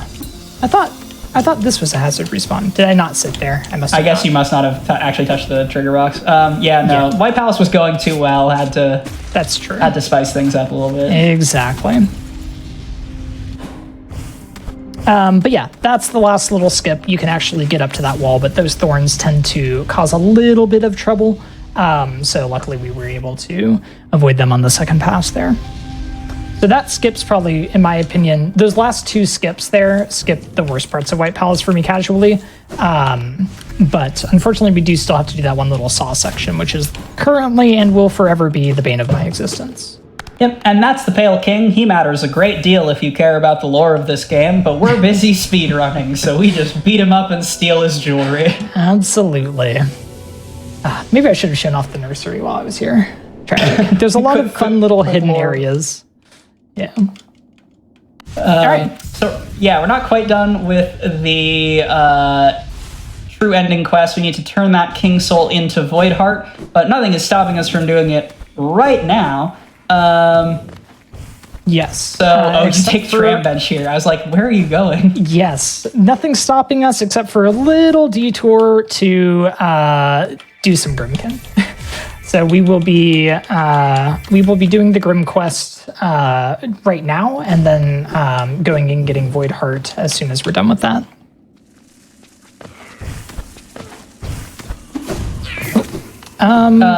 Okay, I have a bit of a problem here, which is that I need soul. Good. Problem solved. Nice. Yeah, tier 3 Grimkin have uncomfy nail scaling, and because they fly and shoot projectiles at you and also flame pillars and are just generally despicable, thank you, Grimkin, for demonstrating for me. Yeah. You want as much soul as possible. That was really good. That can get way more out of hand. Absolutely. So this is one of the scarier parts of the run, I'm not going to lie. It's very easy to die to these. They deal double damage. They're very painful. As you saw, 4 Shade Souls does not kill them. They last for seemingly eternity. It's not great. All right, so we're going to go get one more Grimkin, and then we will be just about done with our cleanup. We'll finally head and get Void Heart after this. And then we'll be almost free, friends. We'll be finally on to the best boss in the game, Grey Prince Zote. Oh, Grey Prince Zote, my beloved, but not the terrible character, but amazing boss. Yes. Like, bad dude. Bad Fun to beat up. But, intentionally bad dude. It's a dude that's bad in a way that's narratively satisfying. Yeah. And very fun to fight. And also has the best music in the game. Come at me, NKG music enjoyers. True. The nice thing about fighting every boss in the game is that you get to decide what the best music is in a completely unbiased way. You get to hear all of it in a single run. Alright, that double hit was very nice. Let's Two go. doubles. Two Let's doubles. go. Oh, okay, I don't want that. I want to Dream Gate out. Alright, that's the Grim Quest wrapped up. Now I gotta Beautiful. go cash in Voidheart. Yep. Okay, so now I need to put on King Soul, which I will do now, and head on down to go pick up Voidheart. All right. So yeah, we're very near the end of the run. These are the last 5 bosses? Final 4, yeah. Yeah, we got this, then we have Failed Champion, NKG, and then THK and Radiance. So yeah, good time. This section in Pantheon 5 is very, very painful if you're doing it for the first time. Or even not for the first time if you're doing it with bindings, if you're doing it for the second, third, fourth time, it doesn't matter. This section is very, very hard. Markoth into Grey Prince Zote is very difficult, and it kills a lot of runs of people doing Pantheon 5. So luckily it's not quite so bad in Pantheon 5 boss order, but it's still, plenty of stuff to throw off the run in this segment. Yeah, fortunately, powering down a lot of the bosses into their overworld forms. No Pure Vessel, Markoth has a floor, obviously no Absolute Radiance is really nice. It's really nice for the overall runs finished percentage. Earlier I said we would still have to climb out of the Abyss. That's because when you go to the birthplace with King Soul equipped, there's this little cutscene-esque thing where Math proves that he is in control of his own destiny by dunking into spikes. You'll notice there's no UI here. You can't actually die. You have to finish out the cutscene, but... Yes. Which is, at times useful. Definitely good when you're doing this for the first time casually, because there's a lot of places that you can find yourself jumping head first into spikes, including, as you saw right there at the beginning, if you are me. Oh, please, come on. How did you miss that trigger? Wow. I have no idea. I could have sworn I was high enough, but it's okay. Yeah, and with that is our cleanup. We're going to get a little cutscene. Very important lore is happening. Again, not for us to discuss right now. And the King Soul is going to become the Void Heart, which means we now have every piece of equipment we need to finish out the game. And so now it's just go, go, go. We got a couple bosses left in order to do, starting with the best one, Grey Prince Zote. Here's the thing about Grey Prince Zote. I contend that Grey Prince Zote is a perfectly designed gag boss, right? Because he's this souped up boss fight of a character that you've previously fought who is completely ineffectual. And the fight is so good at showcasing how, even in the souped up fan fiction dreams of Zote's girlfriend, he's still ineffectual. This is a man who throws himself at the ground and misses. How can you not love the energy? Oh no, friends. We gave Quack a mic on which to wax poetic about GPZ for at least the next 2 minutes. I should have known. Yeah, shoutouts also to, as Matt alluded to earlier, you can see there are 10 Zotes in the background. There are 10 levels of GPZ. He gains health for the first 4, and then he starts doing more and more damage. He also starts moving faster, can summon different minions. They get faster, do more damage. The whole fight is just some Mario Party type nonsense at high levels, and doing it with low equipment is a sublime challenge. But also when you have a lot of equipment like Matt does here, he's pretty consistent boss fight. You just get real close, bear hug him, but with Abyss Shriek. Oops. Yeah, that pretty much is the way of things. And he's pretty fun, I would say, in basically all his forms, but the way that you fight GPZ in Pantheon 3 and 5, oh no, I wasn't close enough, I think is the best form.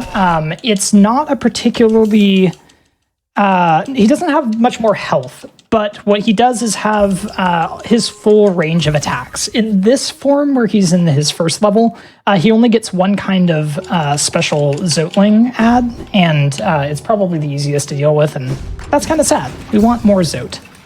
At least I do. I mean, there is the eternal ordeal. if you want truly That's true. an unconscionable amount of zipped. But that's a speedrun for another time. We've got to finish strong here. Yes. This is Failed Champion. It's so funny that False Knight is, well, not quite the first. One of the first bosses, the first boss that we saw in this run, and Failed Champ is truly so close to the end. That's for good reason. Failed Champ is brutal. Double damage, drops rocks from the ceiling at you, much faster, much tankier, is just a powerhouse. Fortunately, and sing it with me if you've heard this one before, Abyss Shriek is very good. Yep, that's the power of Abyss Shriek, and we will be using that for this entire fight. So actually what happens with Failed Champ when you have Shriek is you use it 4 times and he dies. So GG. That just seems OP. It's just That's a little. incredible. It is Just a little OP. It is a great comedy of this game that it is very clearly balanced very finely around nail scaling in a way that it's not like the spell damage being so good makes the game unplayable. In fact, it makes for a lot of very interesting speedruns, but it's so clear that like it feels a little bit dirty to be doing as much damage as you do so consistently. Yeah, absolutely. It is also easy to get, like, if you miss one of those shrieks, life gets a lot harder, because you don't get soul when you hit Failed Champ, so you have to try to get your soul another way, and it's actually pretty difficult to fight Failed Champ without soul. So luckily he does die in 4 shrieks there. That makes it a very easy fight, but there are definitely iterations of that fight where you have almost as much damage that can easily cascade to a death. Anyway, here's NKG. Here is Nightmare King Grim, also another solid contender for Best Boss and Best Boss Music. Nightmare King Grim, the Dream Boss souped up version of Grim. You'll recognize a lot of these attacks from the first Grim phase, but meaner in a lot of ways. This is another really fun fight. I am a big sucker for this fight without Abyss Shriek, actually. There is a speedrun category that is just NKG %. It's just beat Nightmare King Grim from a fresh file as fast as possible, where you have a lot less stuff, like no iframes, no Shade Cloak or Dive, and no Abyss Shriek. And that is a very, very fun, like, brutal fight. Here, we are once again taking healthy advantage of Abyss Shriek, especially in balloon phases and when Grim does the Pillars attack, because he helpfully puts himself right on screen stationary for us. Although in the corner, yeah, it's is it bait? It's okay, we're safe. It's fine. Yeah, I had wings. Shade Cloak, so it was going to be fine. But yeah, it was definitely not exactly what you want to see. Yeah, whenever Nightmare King Grim lures you into the corner with the pillars, it's a bit of a tense moment because you know whatever his next attack is going to be roughly 3 times as hard to dodge. And just like with Grim, Nightmare King Grim has those balloon phases at every quarter of his health. He is still fully vulnerable, takes damage while in the balloon phase, 2 spells. You can't strike him with a nail. The stagger, where he bursts into bats, he can take damage, but it's capped at 50 damage total. And usually runners will just use that time to gather more soul and heal if need be.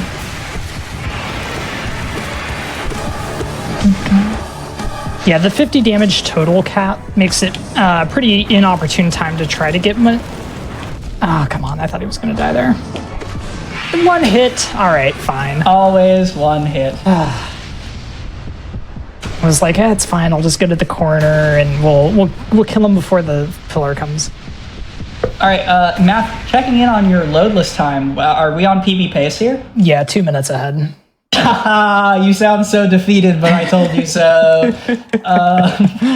Yeah, I think I will take the bench here, just so I'm not... no, screw it. It's THK. This is how I lose the PB friends.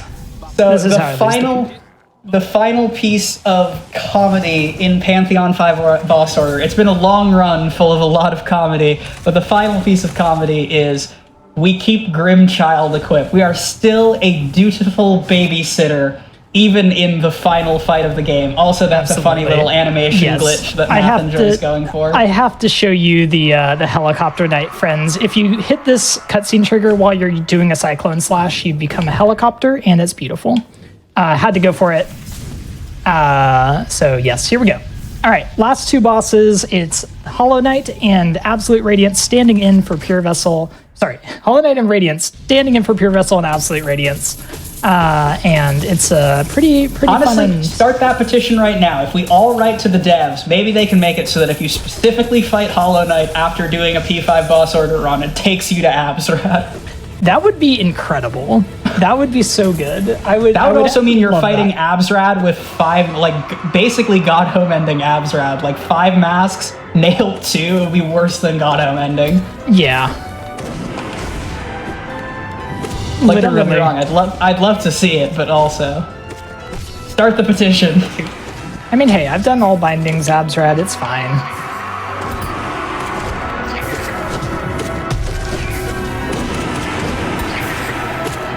And THK is showing off parries. Everything with a nail enjoys using it just to slow you down for their own self-interest. The Hollow Knight is really only a very scary boss in any percent when you don't have much upgrades. That's because if you die to Radiance, which we don't have to worry about because Matt's not going to do it here. Of course not. I would never die to It's never happened before. But if you die to Radiance, you do have to repeat the entire fight beginning from the Hollow Knight, so Team Cherry wisely did not want to make Hollow Knight a very punishing boss in its own right, because that would be incredibly frustrating. As someone who spent a lot of time chain dying to Radiance, both casually and when learning several speedruns, it's already a pretty frustrating loop to get stuck in, so we're grateful that Hollow Knight is kind of a pushover at this much damage. Yeah, but Radiance has quietly 4 phases. So you may argue there's some boundaries on some of the phases that are a little bit weird. There's this grounded phase, then she's going to go into a sword rain phase in just a second. This is that, where she parks in the middle and just swords drop. We actually might skip it altogether. No swords, because Radiance was doing a slow attack before transitioning into the sword rain phase. So after that is a platforms phase, which is basically Radiance has the same attacks as she does in phase 1, except she teleports around these platforms instead, so it is also a little bit of platforming to watch out for. And after Math finishes this phase, we're going to go into a climb, at which point there will be one final hit on the Radiance. So Matt's going to get one final hit in to end the run, to complete Pantheon 5 boss order, and time will be when the screen fully fades out after the cutscene. Yep. That is Pantheon 5 boss order. Yep. And that will be a PB by probably 2 minutes and 15 seconds or so. Something like that. Yeah. We'll see. We manifested a PB tonight. Absolutely. And perhaps sub 3 hour RTA? I don't know. I don't have the RTA timer up. It looks like it's close. It should be kind of close. I'm not sure. Yeah, I'm a little bit of a delay for that, so I won't know right away, but... Yeah, that's time. GG. Thank you, thank you. I'm sitting here waiting to see where we are with the timer since I'm on this delay here, because I'm curious if it's sub 3. Let's go. Hell yeah. Sub 3 RTA. 2:59:38. There we go. We went into this with a 3-hour estimate, and I didn't realize that there was like loadless timing with this. So Math told me, RTA might be a little bit more than 3 hours, but we still managed it. That's awesome. Yeah, for the record, this loadless was a 2:37:12. So there's like 22 minutes of added load time, which is kind of ridiculous. That's incredible. Well, thank you so much for coming on and running this incredible category that was nonstop action from start to finish. just absolutely incredible run. I want to give you both a chance to both shout out not only yourselves, but anything else you'd like to, and let people know what you're up to and where they can find you. Cool. Yeah, sure. So I'll go ahead and say, first off, I want to shout out the Hollow Knight meme run community. It is always a fantastic time. We have runs like this. This, I think, is one of our more ridiculous runs, and I absolutely love it, but there's plenty more. You can check out speedrun.com/HKmemes if you want to see some of the selection that we have over there. There's also a lovely spreadsheet, which was originally created by Quacksilver here on the comm with me. But yeah, you can always check out my Twitch channel or my YouTube if you are interested. I'm Cthulhu in both places. And yeah, thanks for having me on. I really appreciate the opportunity to showcase this run. I think it's a fantastic run, and it's always fun to let more people see it. Yeah, and I am Quacksilver Plays over on Twitch. I am also going to be running different indie Metroidvania at AGDQ in a little bit less than 2 weeks. Haiku the Robot, I'm very excited for that. And please play Hollow Knight. It's such a good game. And also seriously follow Math at his various locations. He puts in so much work to Hollow Knight and a huge variety of other games, other memes, constantly pushing boundaries. He beat Path of Pain with a Guitar Hero controller. But yeah, and thank you so much, Nukes and GDQ, for having us on. I didn't know about the Guitar Hero controller. That's really cool. Yeah, I've actually done 112 with the Guitar Hero controller. It's wow. Sort of dumb, yeah. See, he won't brag about it, but if you get him started... That's so cool. What? Yeah, please go give both of these wonderful folk a follow. They both deserve your support. Also, yeah, check out HEDQ coming up starting this weekend, not just a few days away. Check out Quacksilver's run and all the other great runs going on. Also, if you're watching on YouTube, please be sure to press the like button on this video and subscribe to the channel. Also, go to twitch.tv/GamesDoneQuick if you're interested in looking at our live content starting weeknights at 7 p.m. Eastern and weekends at 1 p.m. Eastern. Chat, we're gonna take a quick little break here, but make sure to stay tuned because after the break, we have speedruns from the crypt.